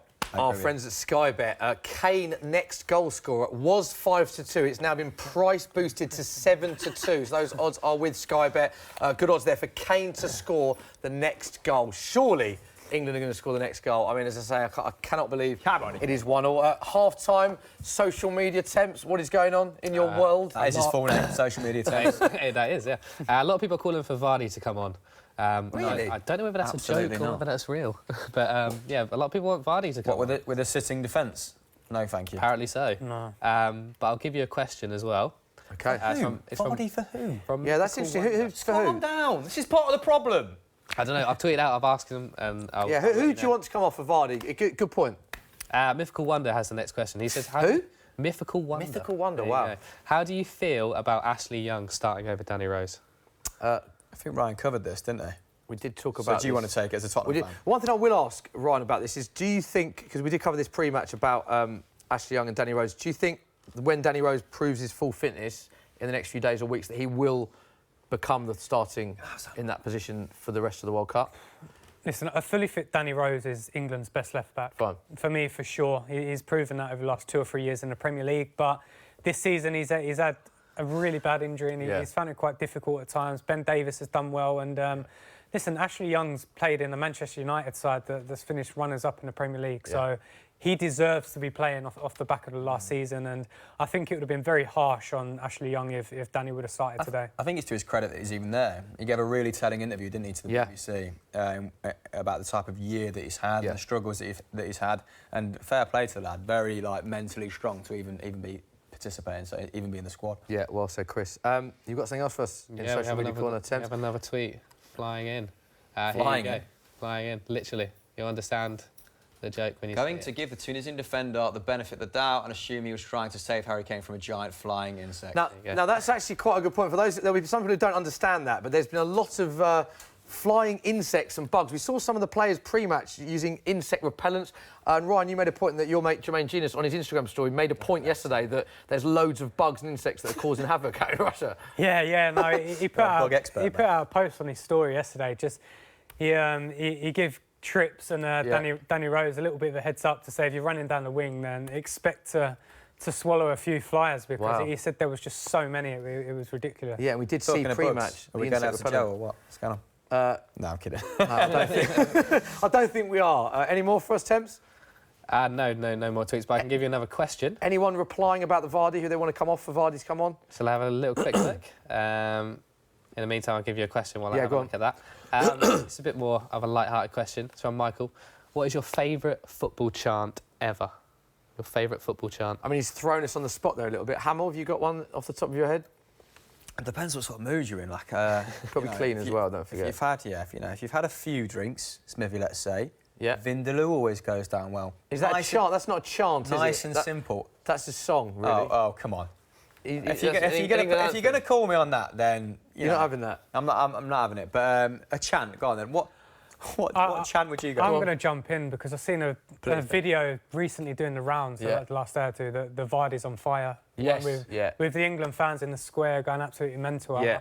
That's a catchy one, and like I say, if you're in a good mood, that's... Vardy's on fire was the anthem of Euro. We were out in Euro 2016. Interestingly, they're just showing... I can't get my head around how many chances. They're just showing all the chances now. That is a definite pen on Harry Kane. Big chance for Jesse Lingard. Big chance for Raheem Sterling. It must be so hard for Southgate now to go in there and try... He'll obviously remain positive, but there must be a point in him that's gutted with the fact that it's still 1-1. Yeah, obviously, off the back of 45 minutes like that, you fully expect to be going in 2-0 up and the game almost over. But unfortunately, a little bit of a mistake has brought Tunisia back into the game. But listen, the boys have to stay positive because this game is there for them to go out and win. Ryan, you made an interesting point about the start that a lot of the nations have had. If we look at all the big teams that have played, Germany obviously lost to Mexico, of course. Argentina drawing to Iceland. France, I thought France were incredibly lucky to beat Australia. Brazil drawing to Switzerland. Spain drawing to Portugal. This is quite an open World Cup, isn't it? There's no team that I've looked at and thought, wow, that England would really struggle against them. No, I mean, for me, the Spanish performance, I know they drew against Portugal, but the performance over the 90 minutes was, for me, it was just phenomenal. It was a joy to watch. I think if you took Ronaldo out the Portugal side, it probably would have been 3-0. Literally. Ronaldo just put in a special performance to get Portugal a point. But well, he was assisting himself, wasn't he? Not only just scored a hat-trick, won the penalty, won the free kick. So it's incredible. But no, I do agree that the top nations, that golfing difference between the teams, it doesn't look big. You know, you watch Switzerland against Brazil yesterday and it didn't look like a Brazilian team, you know. The difference wasn't huge. I think what Ronaldo did against Spain was emphasised even further. When you sort of analysed Neymar's performance against Switzerland last night. Both the fulcrums of their side, both the talisman, whatever. But Ronaldo's performance, particularly first half, was winning headers, flick-ons, little passes around the corner, putting his team in these lung-busting runs. And I thought there was just a bit of a petulant streak to Neymar last night, and I think Ronaldo seems very ready mentally. Very unselfish as well, wasn't he, Ronaldo, in that game? When you look at how many chances Messi had, and he never sort of... It's almost like Messi felt he had to score, or same with Neymar. Ronaldo was very unselfish, I thought, in that game. But I think more so, he's like that for Portugal more so than Real Madrid. I think it goes a little bit under the radar what a team player he is for Portugal. And I think that was what was missing from Neymar's game last night, and that's going to put Ronaldo in good stead, I think. Well, Chris, you asked about hearing from your mate Joe. We can now cross live to Joe. What is going on in that Tunisian bar, mate? So it's 1-1 here at Adam's Cafe. Loads of Tunisians about. Was it a penalty? Come on, there is no doubt at all. It was a clear-cut penalty. How much have you paid this referee? Let's talk about that later, not on TV. Was it a penalty, Jeremy? Watch this. Malik. Yes. Right, he didn't it, right? No way. No way was that a penalty. If that was a penalty, then I'm Alf Ramsey. And England have missed so many chances, Jeremy. Are we going to score in the second half? Yeah, we're going to get 3 or 4 in the second half. We should be about 4 or 5-1 up, to be honest. But you're not. But we should. But you're not. We should be 5-1 up. Shoot doesn't make. What's the final score going to be, Malik? I think it's going to be 2-1. 2? I'm not going to tell you. Smithy, back to you in the studio, mate. Chris, Joe looks like he's having a barrel of laughs down there, doesn't he? Yeah, he is good at putting that across. Is he? Right. Very enthusiastic. But no, it looks like it's finally, you know, they're at fever pitch down there, mate. Temps, what else have you got for us? What are people saying about Vardy? I want to know who if you think Vardy should come on, fair enough, I'm a big Vardy fan, but you have to tell us who you think should come off and how you change it around. You can't just say Vardy. What are people saying? A lot of people are saying bring Rashford on, bring Loftus-Cheek on. And a lot of people are saying take off Lingard. There's actually loads of that. That's mental. But this is the thing when we're saying, like, when Southgate's saying trust the system. Yeah, he did say that. Like these little alarmist reactions. What are we doing? Do you think England fans are a bit guilty of that, Ryan? We expect by the press. A goal in the first 5 minutes. We expect change. We're not very patient. Is that a fair criticism? Listen, it's difficult because I believe the English fans are the best in the world. Yeah. The following that they have. All England fans want is literally to make them feel proud, to watch the team and see the players being proud to play for the country. Yeah. And I'm sure but they're doing that, England fans at half-time now surely will be thinking they're happy with that because England have been absolutely brilliant. Yeah, I agree with that, actually. Covering Euro 2016, England fans were absolutely incredible. And the amount of fans that England take to major tournaments is just amazing. So hopefully stick with the team and we will score early on in the second half. Right, we can catch up with Robert Pires. We filmed a feature with Robert Pires about his favourite World Cup memories. Here's what he had to say. But the best, I think, is when I see Didier Deschamps lift the World Cup, because this moment it was outstanding moment for the players, for the country, for all the fans. They love France. So yes, I think this is my best memory. I think when I was young, when I grew up, because I grew up with football, Maradona was an amazing player, because everybody knows Diego Maradona. But I think on this time Maradona in Argentina was the best in the world. So yeah, when I watch Maradona, I say to my dad, I want to be like him. And he said, I think it's impossible because we talk about Maradona. And I say, okay, I will try. It was a very difficult World Cup in 2002 because Zidane was injured, myself injured. So I think we arrived to more confident. Yeah, so that's why we lost all the games. And sometimes, when you have like this, it's very important to prepare the future. But I think it was like 2002. I think it was like an accident for France. Yes. What a player Bobby Pires was. Always scored against Spurs as well, frustratingly for me as a Spurs fan. Obviously, what his favourite memory was, winning the World Cup. His idol there, Maradona. Hamill, who was your idol growing up? Was there one person?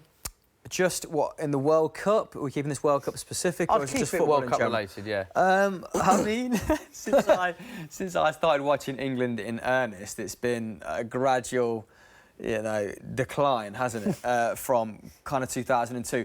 The team I fell in love with, and who made me fall in love with football in 2002, was Ronaldo, R9's Brazil. Yeah. With that forward trio of Ronaldo, Ronaldinho and Rivaldo. And England had a very good team in that tournament, and that 2-1 to Brazil was one of the first games that I can properly remember. Did Ronaldinho mean that goal? I mean, if one person is going to mean it, it probably would be Ronnie. But I like the fact that that's just, that's part of the myth, isn't it? That's part of that World Cup winning campaign. Here he is. Here he is. Talking of myths. But I'd say, OK, so maybe R9 for me. It's not going to be an English player, is it? OK, Ryan Snipsaloo. We were just speaking to Robert Pires there. Bobs. Maradona, his idol. Who's your World Cup idol growing up? Oh, that's a tough one. That's a tough one to come straight back from the box. It'll have to be Zidane. Zidane, the performance against Brazil in the semi-final of the World Cup. I can't remember what year it was. Final? They won it. No, it was the semi. They lost when he done a dinker against Italy in the final. When he got sent off. When he got sent off. Sorry. But that World Cup, 2006. that was his last the one. Headbutt. And, Materazzi. That World Cup, he was just. One of the most iconic watch. moments as well. Him walking past the trophy at the end. The thing about Zidane, he was just such a big game player as well. Like I've watched a few La Liga matches back of his time at Real Madrid, and sometimes he went missing. But then, like for France, it was just he just went up a gear. He was just different gravy. His record as a manager is incredible as well. Are you surprised that he stepped down from managing Real Madrid, having won the Champions League? It's a strange one, that, isn't it? Yeah, I am a little bit to a certain extent, but I think he's been very clever in what he's done. He's gone out there on the absolute top. You know, in my eyes, no one will ever defend the Champions League trophy 3 years in a row. That's incredible. That's just outrageous. He's only the third manager to do so ever. Yeah, in this era, I mean, the level of competition now is just. But that's crazy. And this actually segues nicely into a conversation we were having off screen, doesn't it, about Lopetegui and him leaving Spain and how that was the sort of story before the World Cup booted off, walking down Oxford Circus, seeing signs, not about, detrimental signs about England's World Cup campaign, but it was like Spain in disarray. And you're just like, hold on, like, what has happened? That was crazy, that, wasn't it? And obviously he's gone to Real Madrid to replace Zidane, hasn't he, Lopetegui, on a 3-year contract. But it was mental. Why didn't they just wait? It's just the thing for me for that is that surely that's going to disorganise the team, right? Have you ever happened to you in your playing days where you've been told the day before a game that the manager's leaving, or the players have known and the fans haven't? Any situations like that you've experienced? Yeah, I've been at clubs where managers have just been sat like that, and then you've got a game the next day. I think at club level it's a lot easier to deal with. The Spanish team are going into a World Cup, so I mean the whole craziness of the situation, it might affect them, but having watched them against Portugal, I don't think it will. I think the Spanish have got it absolutely spot on.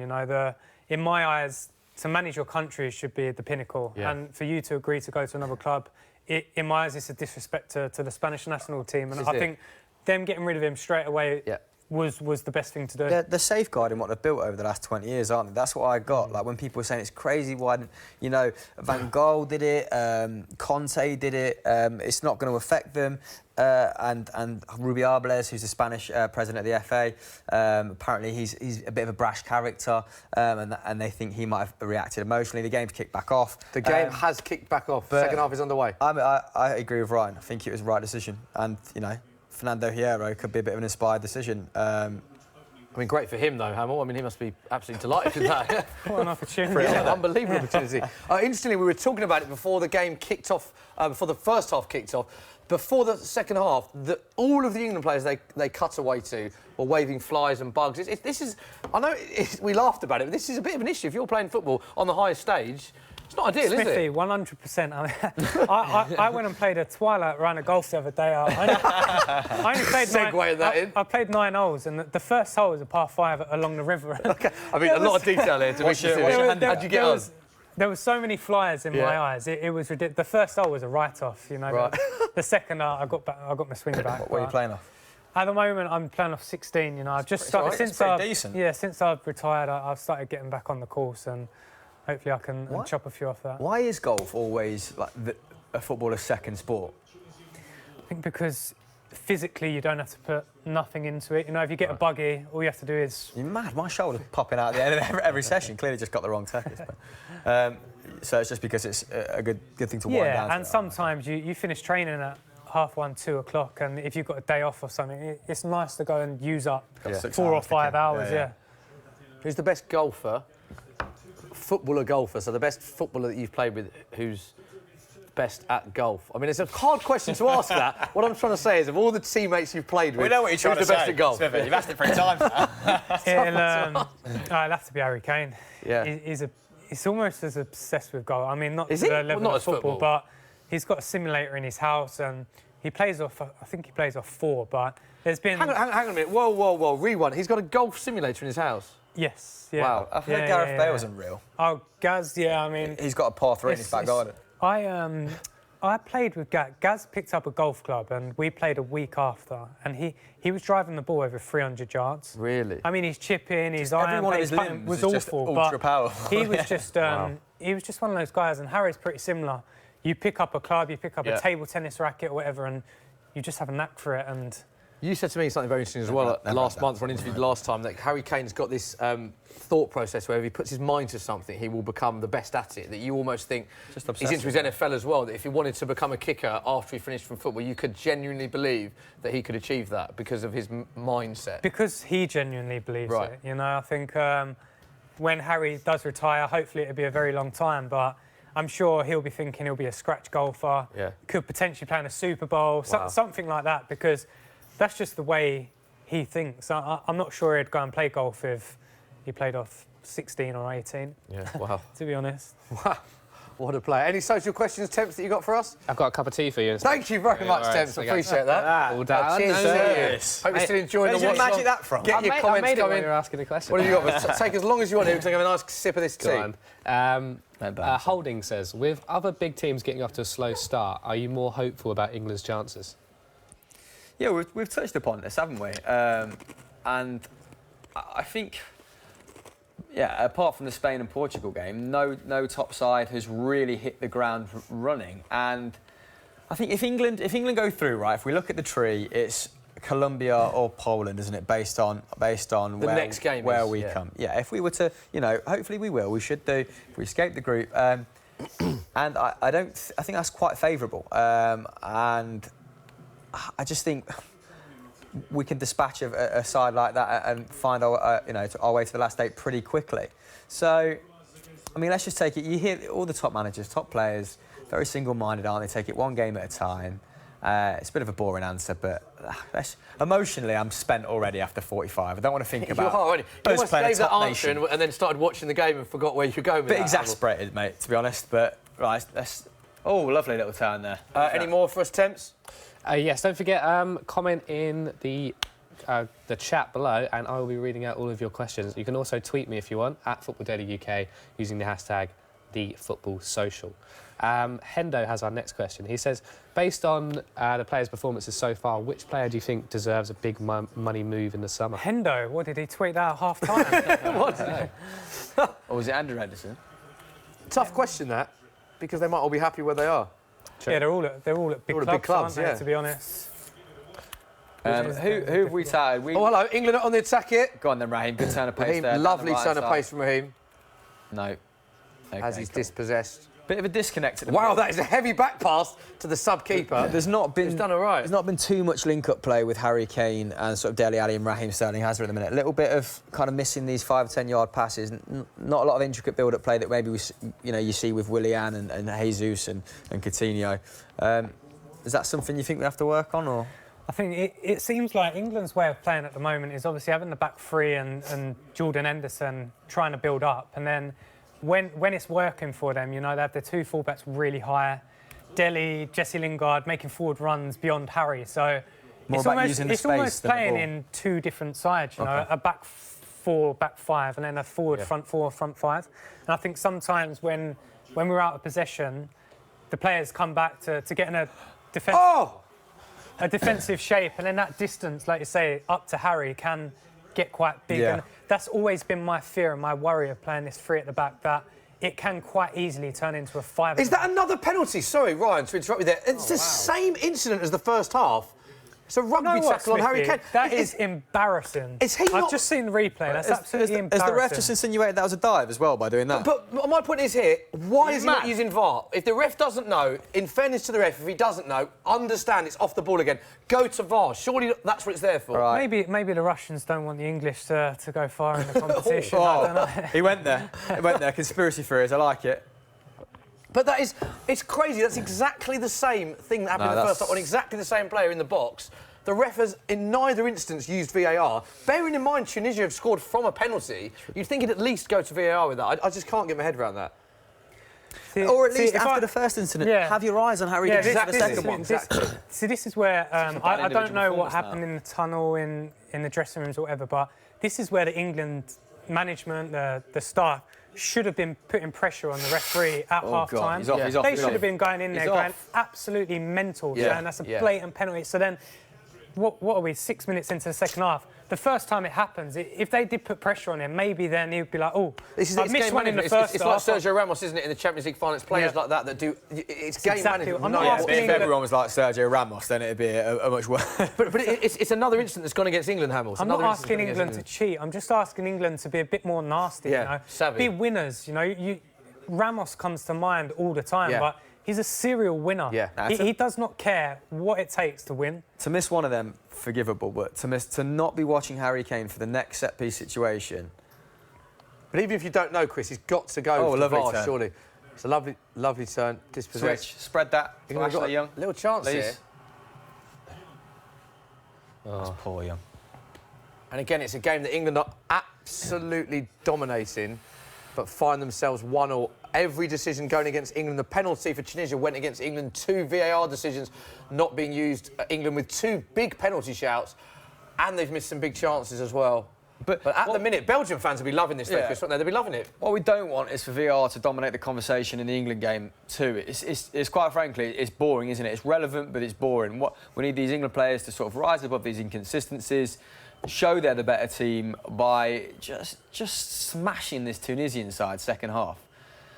I think we were blowing their trumpet a little bit too much beforehand. They're not offered an awful lot going forward. They're far more defensively orientated than I thought they'd be, and they are playing for the draw now, which may favour England in the next half an hour. Quick chat on Belgium, Ryan. So Harry Kane's got a slight chance here. And it's just been dispossessed. A quick one on Belgium. Saw them play earlier, 3-0. Are they? Where do you think they sit? They sit favourites for the group. Do England sit favourites? What are your thoughts on Belgium? I think it is a 50-50. You know, you would fully expect England and Belgium to beat Tunisia and Panama, and then it would go down to the final game. But obviously they've knocked 3 past Panama today, so at the moment they are in the driving seat. And like you said earlier, fans of other nations watching this, because let's be honest, the World Cup fever's hit us all. There'll be fans from all over the world watching this. Right. Having seen some of the other teams sort of flatter to deceive, if you like, there must be a lot of fans out there looking at England going, cool, England are one of the teams to beat. I think they'll be fearful, for sure. I think part of them will think they can get at the back 3, back 5, but at the same time, they will be thinking that England have pace and they have a world-class goal scorer that can cause them problems. That's just a very good point. I was just about to mention that. We've lacked this much pace for a little while now, since maybe Theo. Last time I can remember someone destroying international opposition with pace was Theo Walcott against Croatia when we won 4-1 away from home, was it? Potentially really a World Cup qualifier, might have been 3-1, can't really remember, but now we have, Lingard. I mean, sorry to interrupt. You look at the Mexican team yesterday and how much trouble they caused Germany down at left-hand with side. pace.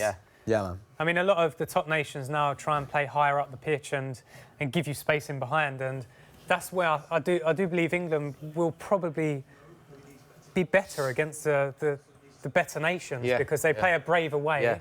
And they do allow you to have a lot more space in behind. It's interesting you said that, actually, because when we were in France, we spoke to Martin Sarden. He made exactly that point. When England were coming up against Iceland, these teams that sort of sat back, he actually said, I would love to see this England team play against France, because the winners of the England-Iceland game were due to play France. Obviously, everyone thought England would advance. He said that those teams that attack us would actually sort of play into that England's hands more. It's sometimes very difficult to play against these teams that sit back, and as Argentina found out against Iceland. But it's great now that Ali is almost a second striker at club level, and that Lingard has that skill set, because we have more players that are better at breaking down these various systems. Like, Wilshere, okay, he's good at build-up play. He can set the tempo at times, but he doesn't have that, and someone like Lingard does. And maybe if we go for it in the last, I think I'd maybe rather bring on Welbeck than Vardy. You know? Would you? Yeah, just because he's good at pressing. Like his goal scoring record for England is actually very good. More of a physical presence up there. Scorer of an awful lovely ball there from Harry Kane. Jordan Henderson, great ball. Oh. Take that down. Yeah, just someone to keep pressing relentlessly, and he does do that. He is the top scorer. Well, Danny Welbeck is the top scorer of all the England players in the squad. Yeah. He's got a good record in international football, which brings me on to another point I wanted to make to you, Hammond, is that these players have had great goal-scoring form for their club. Dele Alli, Raheem Sterling, Jesse Lingard don't have the best goal-scoring record for England. Is that a concern for you? No, because they're all still the right age. They profile well, don't they? Danny Welbeck's got what the 16 goals. Yeah. Thank you for clarifying, mate. Because he's 27, isn't he? He's 28, and he's been around for a while. Yeah. But I mean, he has been picked by 4 different managers now, so obviously has qualities that are widely admired in the English setup. And you've got, I think we have weapons on the bench now, don't we? And we've also lacked that. Imagine bringing Rashford. Like, how many international setups can bring players like Rashford on when you're chasing a game, or you need to open someone up? So, I think the depth bodes really well, and bringing down the average age of the squad, you've got to expect people to have less caps. And yeah, interesting you mentioned about Welbeck, 16 goals. Raheem Sterling, 39 games for England, 2 goals. It's an area of his game that he'd want to improve, certainly, wouldn't he? Yeah, well, for me personally, you're in a World Cup and the maximum games you can have is 7. Yeah. And if you have a striker in Harry Kane who scores 5 goals, then you only really need 1 or 2 to chip in with 1 or 2, a defender to score. So I think the main focus should be on getting Harry chances. Raheem Sterling, Dele Alli, Lingard, they are there to create space for Harry. Which they're all doing very well tonight. Yeah, they are, because Harry's the most clinical player in this England side, and you give Harry 3 or 4 chances in a game, and for sure he's scoring a goal. And again, it is all England's. We get into the 58th minute of this game. This is the link-up play that's been lacking a little bit. This is nice. This is nice stuff. Look how defenders everywhere. It is still 1-1, and it's suddenly getting to that point where there's half an hour to go in this game. Second half will probably go quite quickly. This is the time, Ryan, I know that we're playing very well, that half an hour to go. He must be starting thinking about substitution now. Yeah, as managers, usually that 60 to 70 mark is the time that they do make the first sub. But England, at the moment, they're dominating possession. They're not really creating too much in terms of chances. Yeah. But you've just got to stay patient. And if someone does come on, then you've got to hope that they have a spark and make something happen. And the things you said about... Oh, hello. Lovely ball. The things you said about sort of sticking with your system and trusting your system, trusting the process. Yeah. I don't think he's going to be one that makes these reactions. He was very big on that, wasn't he? In Gareth Southgate's press conference, he mentioned keeping the belief, keeping the faith, keeping the system. It was very much talking about how England need to be patient. In situations exactly like this, actually. It was almost like he had a magic wand. He was envisaging that we would be drawing the game after 60 minutes because... He said, keep the faith. He kept getting that message across. I'll be honest, this is... Ball! I think I said it before the game about... I would have liked to have seen Eric Dyer as that central back three player, because times like this, when you've got teams that do sit, that would have allowed England to push Eric Dyer into a defensive centre-mid position, and then Henderson maybe to go further up the pitch to create more numbers higher up, because we don't need 3 centre-halves at the back at this moment in time, because Tunisia have got 10 players behind the ball. So do you think he'll change that then, with that said? I don't know. Ryan, maybe he will say to Stones to step into the game a little bit more. But what would Poch do? Well, that's something Poch would do. We're seeing it when Tottenham are chasing games or dominating. Spurs have that flexibility to go from 3 at the back to a 4 at the back, 5 at the back. Yeah. It's just about being able to adapt. But having said that, Poch is allowed to work on the Tottenham squad every single day. What's a ball? That is. Oh. It's difficult when you're at international level. You kind of have less plan Bs, Cs. Yeah, but the fact you have got Eric Dyer, someone who's used to doing that for his club, it's a lot easier to... It's interesting you say something like that as opposed to the obvious bringing on a Rashford, bringing on a Vardy. So it'd be a kind of, you think maybe a change of system rather than attacking personnel at this point, maybe? Yeah, the next 10 minutes? I don't necessarily believe that 2 strikers at this moment in time is going to make much of a difference. Like I said, we don't need 3 centre-halves behind the ball when they've got maybe 1 striker up the pitch. Yeah. Maybe leave 2 at the back to mark him and then push 1 higher up the pitch. But John Stones isn't... I know he can play a bit, but he's not the kind of player that can see a pass, whereas we've seen Eric Dyer this season, for example, the goal Dele Alli against Chelsea at Stamford Bridge, that pass that he made, a 40, 50-yard ball, he's got that in his locker. Yeah, he's got the diagonal, hasn't he? Whereas I've not really seen that with John Stones, so... No, John Stones is a little bit more of a metronome, isn't he? Just... Yeah, he's a Cruyffer, he's sort of 10, 15-yard pass player. I think the goal's coming. Next 10 minutes, I really do. Next 10 minutes is the prediction. Temp, what have you got for social media? What are people saying? Yeah, going back to what you're saying about substitutions, a lot of people want to see Rashford come on. I'm seeing a lot of that. People hashtag where is Rashford? Might be trending, so you never know. But brilliant at Ellen Road, by the way. I've got a question from FD's fan of the year, Swagato. Do you think players like Jack Wilshere and Shelvey were unlucky not to get into the side? No. In my opinion, I think... No? I think that he picked the right squad. The only player I would have potentially bought is... Can't buy them, Chris. The player I would have taken to Russia, Adam, was Adam Lallana, purely because he has a bit of a different skill set. Ability to unpick a defence. And that's it. What about you, Ryan? I completely agree. I don't think Jack Wilshere or John Joe Shelvey done enough to warrant a place in the team. You think of Jack, I mean, he's got this aura about him, and people say he's the most creative midfielder we have. He doesn't get many assists. He doesn't score many goals. No. Whereas you look at Lingard, Sterling, Dele Alli, they've all scored double figures this year. So they're the kind of players you want in your team. I think Adam Lallana, fully fit one, would have gone to the World Cup, but he didn't play enough minutes. You know, you can't expect him to go there. We see it with Jack Wilshere a couple of years ago.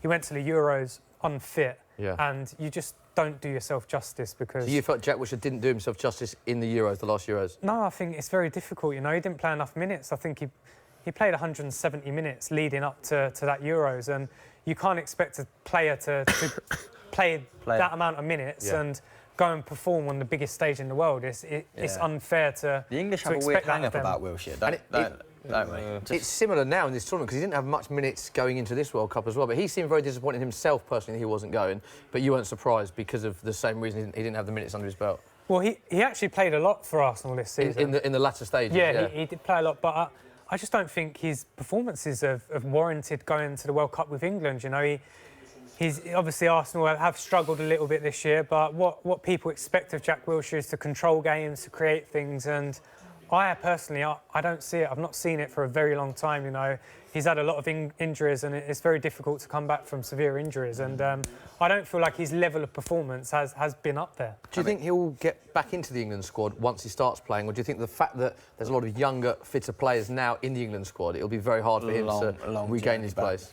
It's going to be difficult. It's going to be very difficult because, like you say, the way England are playing at the moment, you want fluidity, you want pace, and Jack isn't that kind of player. He's probably better in a more relaxed... I mean, there's talk of him going Juventus or abroad, and that would probably suit Jack because he is a technical player. He's very good, and I think he needs to be in a team that... Yeah, just playing as a 6 or something. I'm not... Yeah, but his performances for Arsenal this season haven't stood out for Not me. at all. They really haven't. He had a period where I think he started 9 games in a row and he clocked up the most sort of minutes in that period for an Arsenal player, and everyone was like, OK, he might be back. Arsenal kind of picked up a little bit of form. But then it was a couple of injuries again, wasn't it? I think it's very telling the fact that Arsenal didn't want to offer him a new long-term contract. Like, they aren't... That's not the sort of campaign that gets you into a World Cup squad. I think Ryan's completely right. So using that same logic, do you think players like Welbeck were quite fortunate to be in there, or do you think that he finished strongly though, didn't he? He looks at his international goal scoring record and thinks, do you know what, he's a big asset. I think the record, the kind of character, the personality he is. And don't hit that, Maguire. Like you say, he finished the season very well, and you know, he's an asset to have. You know, you can bring him on, and he can change a game. Yeah. He can change a game. He's proven that for Arsenal. He's proven that for England over the years, and he looks fit. He looks strong. You know, I look at Danny Welbeck now, and I see him as a very fit player. Whereas I still don't think Jack is as fit as he was 6-7 years ago. Lallana, physically, he's not quite there. He's not had enough games. Yeah. So if Lallana was fit, I'd have swapped the pair of them round, and I think that's how close it was. But Danny Welbeck, I think, finished with 10 goals in 46, 47 games, and he's not an out-and-out forward, is he? He plays wide, and yeah, I think he's got in by virtue of having a slightly different skill set to other strikers.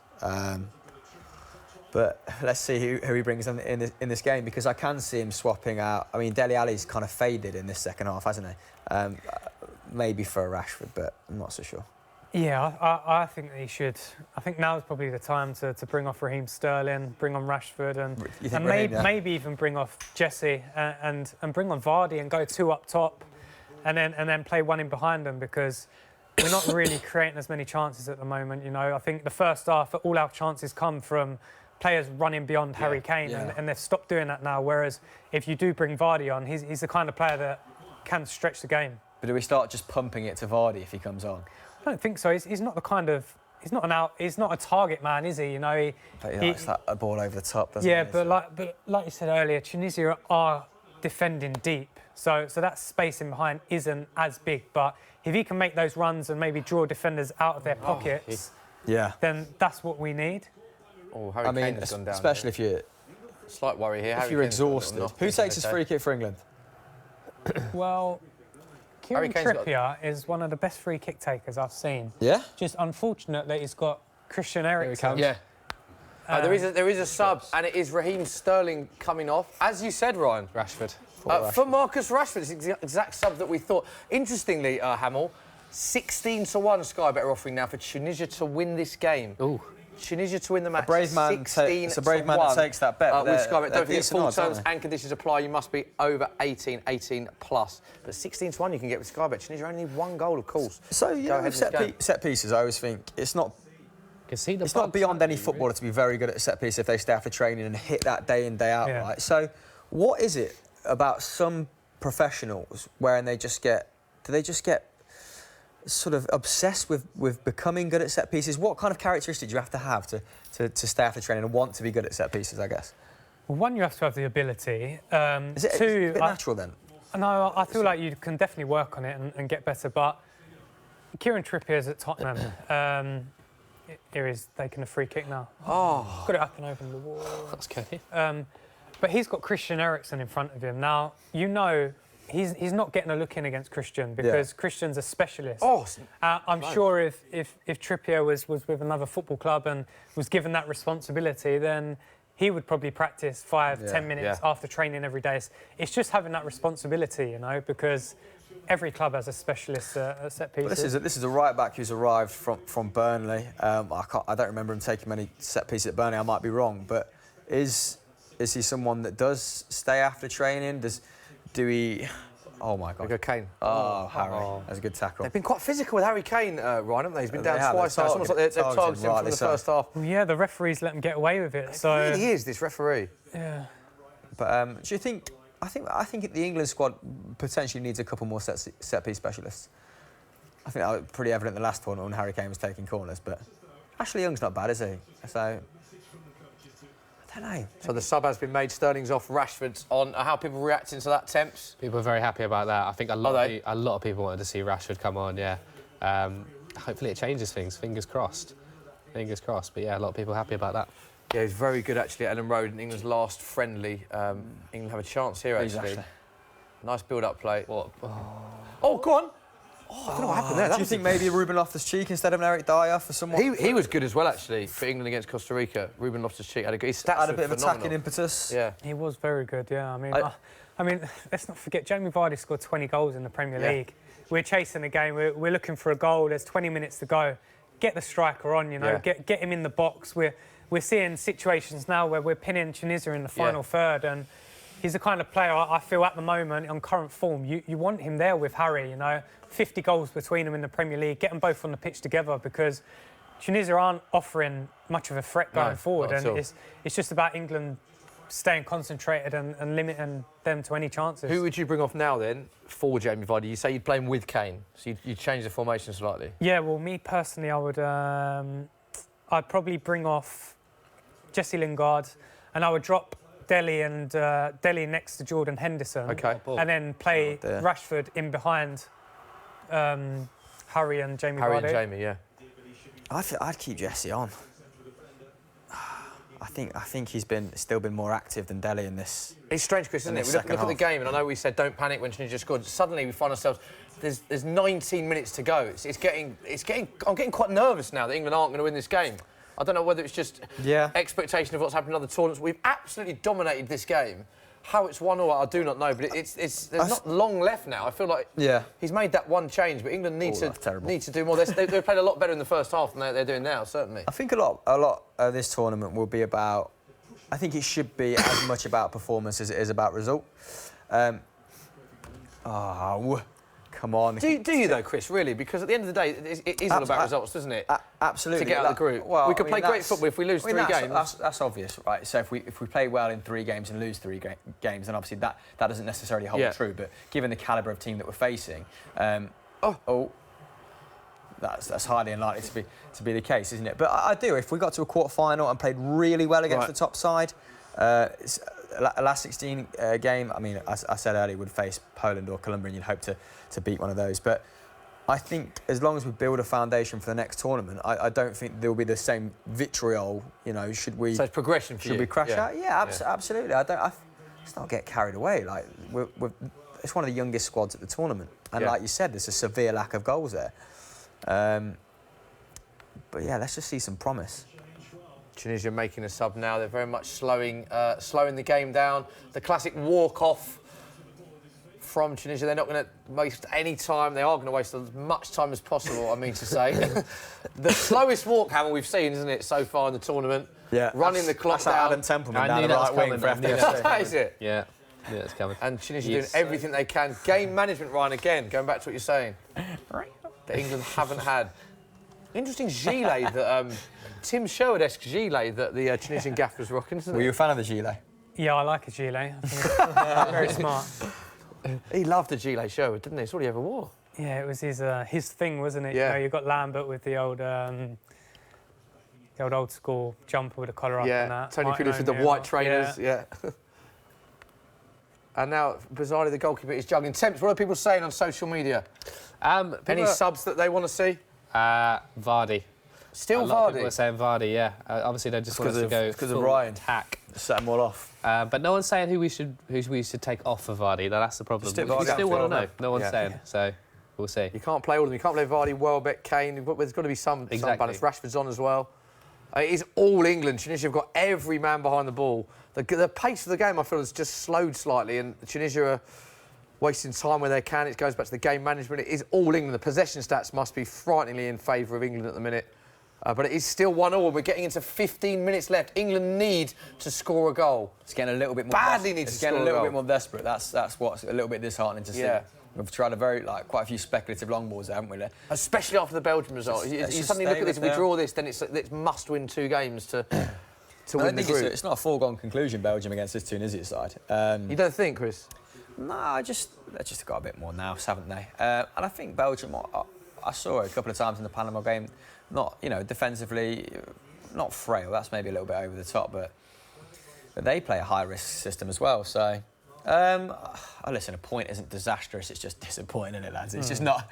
I'll be devastated with the point, I'm not going to lie. I'll be gutted, absolutely gutted. And also for the players, Ryan, you must have played in a lot of games where you've dominated and not got the win. It's great when the manager comes out, and no doubt if it's 1-0, Southgate will come out and say this is the performance that matters, as you said, Chris, but for a player, they'd be devastated if they didn't win this game. Not for me. I think performances, I mean, it's nice to see England play well, but I want England to play bad and win. We're at a major tournament, We were definitely playing bad before. But we weren't winning. That was we were playing bad and losing. The problem, that's why England haven't gone far, because we've not been able to play bad and win games. You look at... It's the Man United, the 1-0 to Man United. Yeah, you look at Portugal who won the Euros, and they were appalling for half the tournament, but... I was at 3 of those games. I, to this day, cannot believe Portugal won that tournament. They finished 3rd, so in the old format wouldn't have even qualified, won 2 games in extra time and 1 on a penalty shootout. Incredible how they won that. But like you said, Portuguese fans won't care because they won the tournament. That's what you need to do to win major competitions at times, I look at Manchester United the other year against Ajax in the cup final in the European competition. Didn't have, they probably had 30% of possession, but they won the game. Chelsea against Bayern Munich as well in the Champions League final. That is all you. But there's also an air of, like. What is improvement though? You know, I think any manager can go in and say, let's go and play nice football. We'll play out from the back. We'll do this, but. Ultimately, you play football games to win. Yeah, you have to win. But I think that's kind of hampered us beforehand, and that's why sometimes, listen, I agree to an extent, but sometimes managers have felt the need to try and include every top player because they see that's heightening their chances of winning. When if we keep adopting this kind of short-term approach and desperately trying to chase wins rather than lay a foundation, bring down the average age, that to me is progress. Like have players in the squad that we can see playing in Qatar, in the next Euros. Germany had a 15-year progress. Like you have to be quite studious. It's just you have to have like a patient approach, more of a methodic approach. I completely agree. And I think that is starting to happen. Don't get me wrong. I completely agree with you in terms of laying the foundations for a philosophy. Ref, free kick or a penalty, ref. What is it? What's the ref doing here? Free kick. In terms of laying the foundations for a philosophy, bringing young players through, I think it's brilliant.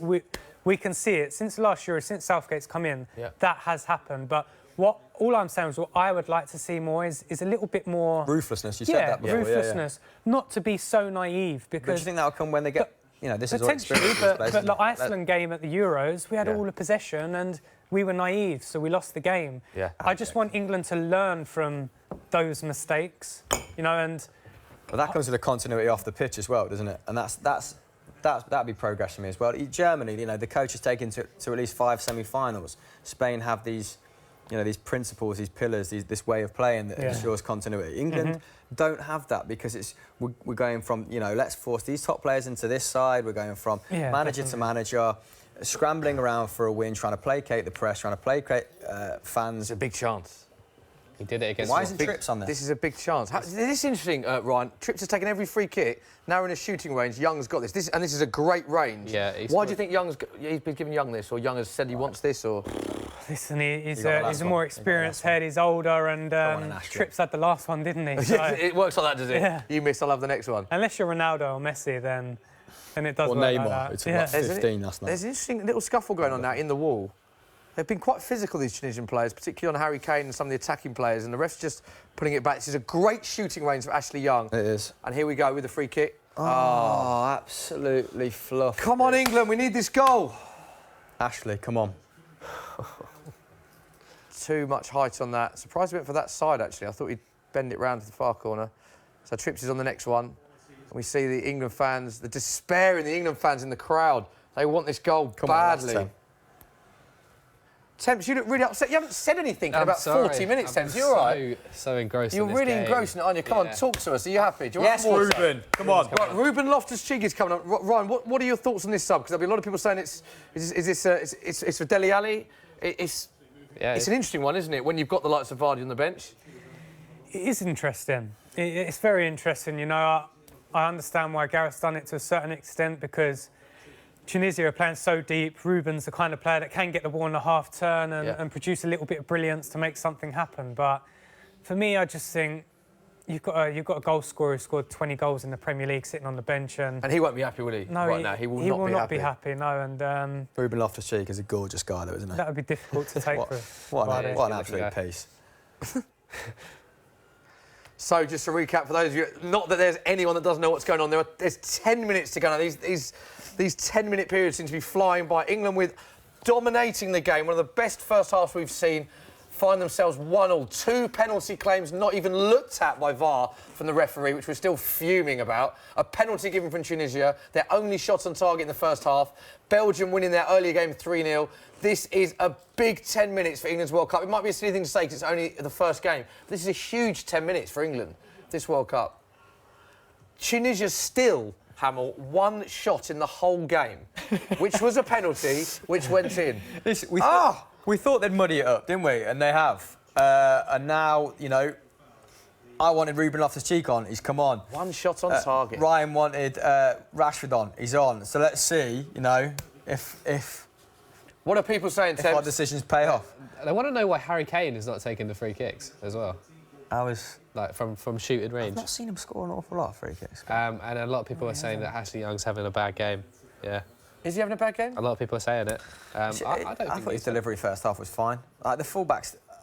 By the way, Harry Maguire, he didn't win one there, but he's won a lot in the air, isn't he? Mate, he's an absolute monster, isn't he? He's a big lad, isn't he? I think it's getting a bit predictable now. Every set piece, we're literally trying to hit his head, and Tunisia have kind of clocked onto that, and they're putting 2 on him, aren't they? It's been a massive result for Tunisia if they can hold out and draw to England 1-0 in the opening group game. As we said earlier, England don't have the best record in opening games at World Cups. Yeah, it was, wasn't it? Did you see, Thames, what game was it where the guy, was it Iran, when he's taken the throw-in from... Oh, and he does a little one. And that was great. That was actually great. There's the gilet. There is the gilet. There he is, the Tunisian... What's his name? Here we go, total passes. 431 England to 305 Tunisia. Pass actually 90% to 80% Tunisia. I mean, England dominating all the stats, except for the one that matters, which is the scoreline, remains 1-0. And now Tunisia on the ball. And it just feels like, Ryan, even the atmosphere seems flatter, it seems quieter, the game seems slower. It's sort of stalling a bit, this game, isn't it, compared to where we were in the first half? Yeah, I think physically England put so much into that first half. It would have been difficult to maintain that level of intensity throughout the 90 minutes. It's just a shame that we weren't 2 or 3-0 up going into half-time. Which we should have been. Yeah. Nice. Oh, Rashford's looked lively. Rashford's looked lively since he's come on. And he's won a corner. Big chance for England. There's only 8 minutes left, plus injury time, of course. Ashley Young is over the corner. Come on then, Ashley. Come on, England. Rashford, he has a little bit of extra swag when he plays for England. I think he Big could chance for England. Now, the referee has to be looking at the physicality here after the last 2. Oh! Come on, back him. What's happened here? What's happened here? Free kick. Oh, there's a clash. Their second keeper is down now, Ryan, which will be interesting to see. Oh, well, I think this one's definitely got a bit of game looks like it's got... Yeah. This is Stones on their keeper. He's hurt his elbow on Stones' temple. Yeah, and he's fallen quite awkwardly. Now, this will be interesting to see what happens if this keeper either requires treatment or needs to go off, because, of course, Tunisia's #1, who hasn't got #1 on his shirt, as Hamel quite rightly pointed out, is already off. And the keeper is down. Doesn't look happy. Close. He does not look happy. Temps, what are people saying on the social? I'm going to have a look now. Classic game management. More time is being wasted. Is it being wasted or is he actually injured this time? Yeah, I think you're right. Ryan, were you playing in the famous game when Harry Kane went in goal? No, I wasn't. What are you laughing? I was sitting at home watching it, and I was laughing because Harry's always been having himself as a keeper. Right, and he's not. So it was absolutely... I thought it was comedy gold when he went in goal and he'd scored a hat-trick. So he had Hugo's shirt on, scored a hat-trick. He had the captain's armband on. Yeah. And he let an absolute sitter in, didn't he, for the free kick. Did the boys give him a bit of he got stick after battered, that? yeah, he got battered. Did he fancy himself as a keeper then? Is that why? Yeah, that's why it was so funny, because he's always kind of guy after training, he'd go in goal and try and pull off a few saves and that. So it was brilliant to watch him mess up, to I love the fact you're happy that you messed up. What qualities does he have that make him a good captain? Because he's quite low-key in the media, isn't he? So, like, you knowing him personally, what makes him a good captain? What makes him the right choice? I think his belief. You know, obviously he's a top player. I think you look at Ronaldo, Messi, they lead by example in terms of their performances on the pitch. And I think Gerrard always seemed that kind of player. His performances and the way he went about playing, it would bring others up a level. And I think Harry is the world-class player in the England side. And I think his level of performance hopefully will bring others around him up a level. OK, so just that leading by example, that obsessiveness. Do you know what's interesting as well is that a lot of people say that it shouldn't be given to a striker. People have like a prerequisite of what a captain should be, and everyone says it should be a centre-back or someone in the middle of the park. Surely it's got to be the best man for the job, and Southgate thinks it's Harry Kane, so it should be irrelevant what position he plays. How important do you think it is, and do we blow it up as well? What, being a captain? Yeah. I think if you're a good captain, it's massively important. You know, I've played under Michael Dawson, for example, and what a captain. Really? What a leader. It's not just the responsibility you have on the football pitch, it's off the pitch, it's absolutely everything around the training ground, and you have to lead by example 24/7, and Harry is that kind of guy, you know. He's a superstar, you never see him in the media, messing around, having a drink. You never see anything like that. So to be an England captain, you have to do everything right. So that's why I feel like he fits the bill. Right, big chance for England. Suddenly, these minutes are ticking down, Hamill. 4 minutes to go. Trips whips the ball in, and it is cleared again. England need this goal. Badly need another goal. Suddenly, we find ourselves 1-1. Completely dominant in this first half. Hamill, will England win this game? What are your thoughts? I mean, it's looking increasingly less likely. As the game goes on. Just because of how, I mean, at least did Kasri just come off? Yes, he did. He did. I mean, at least when Kasri was on, they were committing 2 men up the pitch, and now it pretty much looks like no men. No, it's none. Every man is behind the ball. Obviously, Tunisia on the attack slightly now. I mean, that's look how high England's line is. There's a good indication of how how much. Yeah, I mean, it's a good point that there's an offside decision that has been awarded against Tunisia, and they are a yard into England's half, which suggests how many people are behind the ball for Tunisia. They are just taking this point all day long, and it looks more and more likely that they're going to get it as well. I like your point about Dawson before. Like who? Lovely pass, England chance. Yes, Ruben. Oh, why are you letting that through your legs? Oh, it's a big chance. Another chance goes begging for England. Ball across the box. How intricate do we want to be in the box? Is this a worry, Ryan, going forward? It's not being clinical. If England are not clinical against teams like this, does this concern you going forward? No, not really. I think we've seen Argentina. They've got Messi in their side, and they found it very difficult to break down Iceland. Playing against 10 behind the ball is not easy for any team. If a team's organised, then it's difficult. You just need moments of brilliance to open them up, and we've not had that in the second half, whereas the first half, we did have that. Speaking of Messi, Temps, you got a question from social? Yes. Does his... You're just referring to Temps as Messi, then? The Messi of social? Definitely not. Go on, mate. Does his legacy depend on a World Cup win for Argentina about Lionel Messi? Ryan, what are your thoughts? I think if Ronaldo outshines him in this World Cup, I honestly believe that Cristiano will be seen as the greatest ever. Oh, right. I really That's do. A hot take. Wow. That's a hot take, isn't it? Drop mic. Going for another week. Instantly, we are now in the 88th minute. England are 4-1. Nice, Sky Bet Ruben. to win this game. Have to get that on very quickly. Don't forget, you've got to be 18 plus. And terms and conditions apply. As England have a chance. It went out. 4-1 England are to win this game with Sky Bet. Fair play for getting that out. Full terms and conditions apply. Have to be 18 or older. But time is running out. And it's just the body language as well, Chris. It's like England know that time is running out. I think Loftus-Cheek has been positive since he's come on. Why has he left that? He's obviously got a shout. Yeah. Surely Lingard said to him to leave him. Look because he looks dejected, Why did he... He's fume boat. No, I think England... I don't know. I think the atmosphere, maybe we're a little bit forlorn. But wow, Tunisia have actually got a... But the fans aren't. I mean, the players aren't. Well played, Carl. Well done. Rapid there from Carl Walker. Hello. Cheeky little nutmeg from Trips. Carl Walker, Spurs to Man City, 2 cups in his first year. What did you make of that move, Ryan? Justified. Yeah. He's won 2 trophies. You can't argue, he left to win trophies and he's won trophies, so... Were you surprised for the fee that he commanded, 50 mil at the time? I know it's a little bit silly now, but... I think when you look at the transfer since, you could say Man City have got an absolute, I wouldn't say bargain, but they've got a really good deal, because 50 million for one of the best right-backs in the Premier League is good money. I'm sure now, if they were to buy him, it'd probably be 70, 80 million. Where does he rank for you in terms of right-backs in world football? World football, I'm not sure about world football, but I think in the Premier League, he's definitely in the top 2, I think Valencia on his day is top as well. Azpilicueta, he's very solid, but he plays in a back 3 now. Right, it is 4 minutes to be added on. 4 minutes of added time for England to get this win, this first win in the World Cup game. It's going in. Come on. I've called it. Come on, England. We're clipping this out. Come on. This is a big moment in the game. Another corner. Trips over it, is it? Is it Trippier? Yeah. It's a good delivery. Go on, H. Yes, it's a goal! Harry Kane again! Harry Kane has scored in the 90th minute as England go 2-1 up. What a moment this could be for England's World Cup campaign. 1-1 going into injury time. Harry Kane again. The golden boot is on. England are going to win the World Cup. I almost volleyed those jelly beans clean across the studio then. Hamill, talk us through this goal, mate.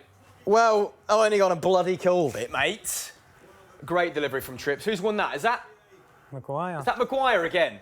It was, Fantastic aerial prowess. Oh, mate. Ryan, Spurs perspective with your Spurs hat on. Trippier with the ball in his flick on. Brilliant. Harry Kane again. Brilliant. Listen, you give Maguire again with the flick on as another one of your former teammates. Yeah. You give Harry Kane chances and he will put them away. You know, that Euros 2 years ago, he didn't get one clear-cut chance. You know, you've seen him tonight. 2 chances, 2 goals, clinical, world-class. Absolutely buzzing. And meanwhile, Chris, stop the press because this is how the Tunisian restaurant reacted. Come on, England!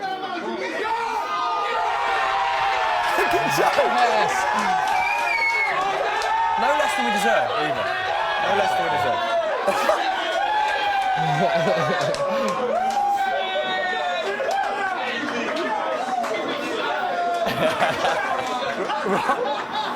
There's your boy, Eric.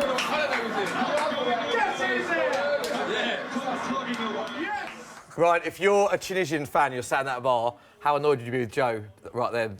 Oh, devastated. I think I'd maybe start swinging for it. If I'd had a Can I few. just say, chat to Ryan off camera, what I love about Ryan, not only ex-England international, of course, but proper England fan as well. You tell us your story about watching the last England World Cup campaign. Yeah, it was opener against Italy. I think everyone remembers Raheem Sterling. His infamous goal where the whole world thought it went in, it hit the side netting. I'd literally just been to the bar and I bought a pint and I had a plastic cup.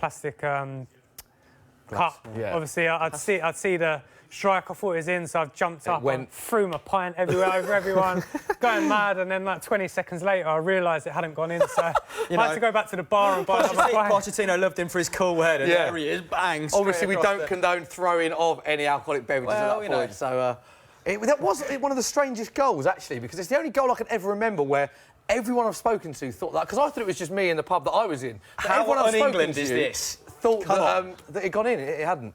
Absolute dejection on the Tunisian bench. There he is, Tunisian. I do not feel sorry for them at all. Harry Kane, surely man of the match, 2 goals, Captain Marvel, picking up where he left off in the Premier League. Oh, man, I'm absolutely buzzing. Where are we going after this, Ryan? Why is everyone laughing? Mental. It completely changes this changes the mentality completely, doesn't it? The mindset, everything. Listen, England beat Panama and then you're through to the next stage of the World Cup. What a statement from Harry Kane, though. Yeah. Harry Kane has arrived. Harry Kane is a Golden Boot contender, surely. Playing Panama next as well, if we start the way we did. Ballon d'Or contender, Smithy. Come on. England are going to win the World Cup. We're going to win it all. Right, just to confirm, we are seconds away. Surely this is a victory for England. We are into the 93rd minute, 58, 93rd, 59, 94th minute. There's 4 minutes of injury time. What a difference this is going to make tomorrow. I know, yeah. There it is. That is the full-time whistle. England have won their first group game. England have won their first group game. Brian, who's your man of the match, mate? Has to be Harry. It really does. Listen, he's produced again, 2 chances, 2 goals. Last minute, absolutely brilliant. Clinical. He's my favourite. Absolutely quality. I love that as well. Gareth Southgate hugging Dele Alli. Dele Alli looked disappointed when he came off, which again I love to see. Love to see that. Players wanting to play. Tunisian players look absolutely dejected. The England fans are everywhere in the stadium. St George's flags everywhere, going absolutely crazy. They know that they've sort of got out of jail a bit, haven't they? Although they played well. It's a big difference to that goal going into their campaign. It just changes everything. Mentally, it changes everything. You know, you fully expect England to beat Panama in their next game, and then you're through to the next stage. You know, for once we're going into a second game in the World Cup without pressure on our back. You know, we should win that game. We should go there fully confident of winning it. And off the back of today's performance, they should. And hopefully we see the best from England against Belgium, right? If they beat Panama, it takes the pressure off. Let's see what they're really about, sort of thing. Yeah, well, it will be a game of just seeing who can top the group, you know. I'm fully confident that even if England don't top the group, they can beat anyone. They Belgium really versus Tunisia, how do you see that one going? Do you think Belgium will win that comfortably, Hamill? I mean, they've got the players to unpick that plucky defence, haven't they? You're looking at KDB, Dries Mertens. I think it'll be tight like this. I think he'll be tight, don't get me wrong. Tunisia are going to be a little bit dejected, aren't they? Probably a good time to play them following England. But no, that's massive for England. Look at the fans going absolutely crazy there. England fans will party right into the night. It's always the way. Every England game I've ever been to abroad here, they dominate. The fans dominate. There's always, remember the England-Iceland game, it was like 90% England fans. Same again. It just seems there's so many England fans than Tunisian fans going absolutely crazy. Tunisian players look absolutely devastated. We can see the table now. This is the live table, Group G. Belgium, of course, on top with their goal difference. England, second place. Tunisia and Panama with nothing. Goal difference, is that a slight worry, Ryan? If Belgium and England do draw, which could quite happen, are you concerned about that, or is that immaterial at this stage? Yeah, no, it doesn't really matter. I think today was just about getting the 3 points. And listen, if England go 1 or 2 up against Panama early on, then you can start thinking about goal difference. But the main thing was to win our opening 2 games and qualify from the group. And we're in a good position to do that now. Job done. Harry Kane could batter Panama. Panama and Tunisia, do they have any hope of qualifying out this group, do you think, Chris? I mean, this is Panama's first... I know they were close in 2014, but their first ever World Cup. Yeah. Tunisia never won a World Cup game, so... They are effectively making up the numbers. I'm sure they won't feel like that. Yeah. But nice just to deliver what is expected of an England side. And he didn't panic, stuck to his system, didn't he? Made sensible substitutions. Yeah, we've got the stats there, all round. 60% possession. That surprised me, actually. I thought that'd be a lot higher to England, but they did dominate possession, dominated shots on target, absolutely everything. They're just recapping the group now. And Ryan, what we were saying earlier as well, looking at all the teams that have played, England have done all right there in terms of their performance, as we said.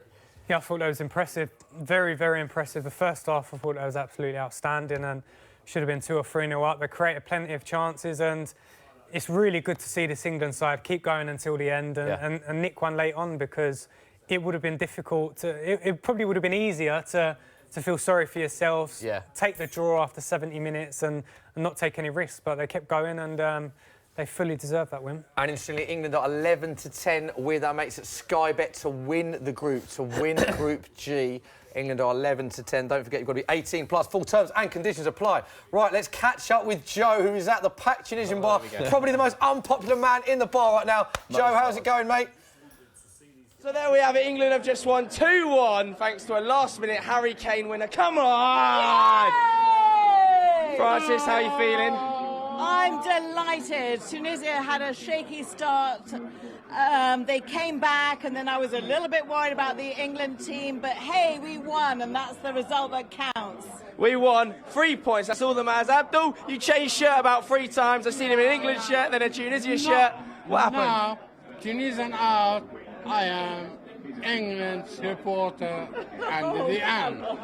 Abdul suddenly turned back into an England supporter. He was absolutely rocking in this place.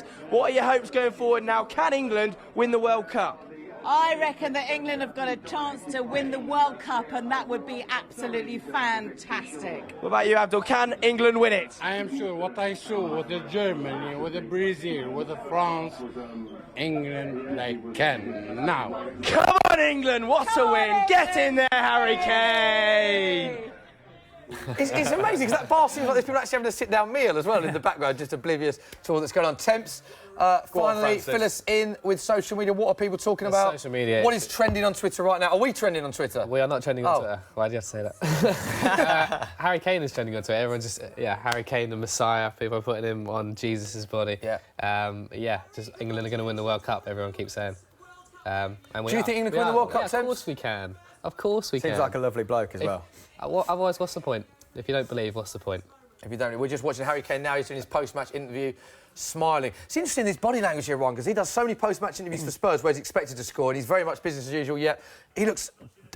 he's beaming, smile is beaming all over his face. It looks like he needed this for England. He's just captained his country at the World Cup. Yeah, not bad, is it? He scored 2 goals and a last-minute winner. How can you not be smiling? Yeah. That's what you dream of as a kid, and... I think there was pressure on Harry to score goals. There's pressure on him to be captain. And listen, anyone that doubted him being captain in this World Cup, he's just well and truly shut them all up, because absolutely brilliant. It's like another hoodoo lifted, isn't it? We've not had anyone since Michael Owen who's been prolific in finals, and that's hung over the team. It hung over Wayne Rooney and his 1 goal, 2 goals, whatever. But Harry Kane's just done it in 1 game. Perfect. So, thank you so much for everyone for joining us. What a game. We are finally happy because we managed to score at the last minute. Thanks for joining us on the Football Social. Don't forget, keep the comments coming in. We will be back for the next game, England against Panama on Sunday. We'll see you soon. Come on, England. Come on. Spark your sports brain. Go global with Sky Bet.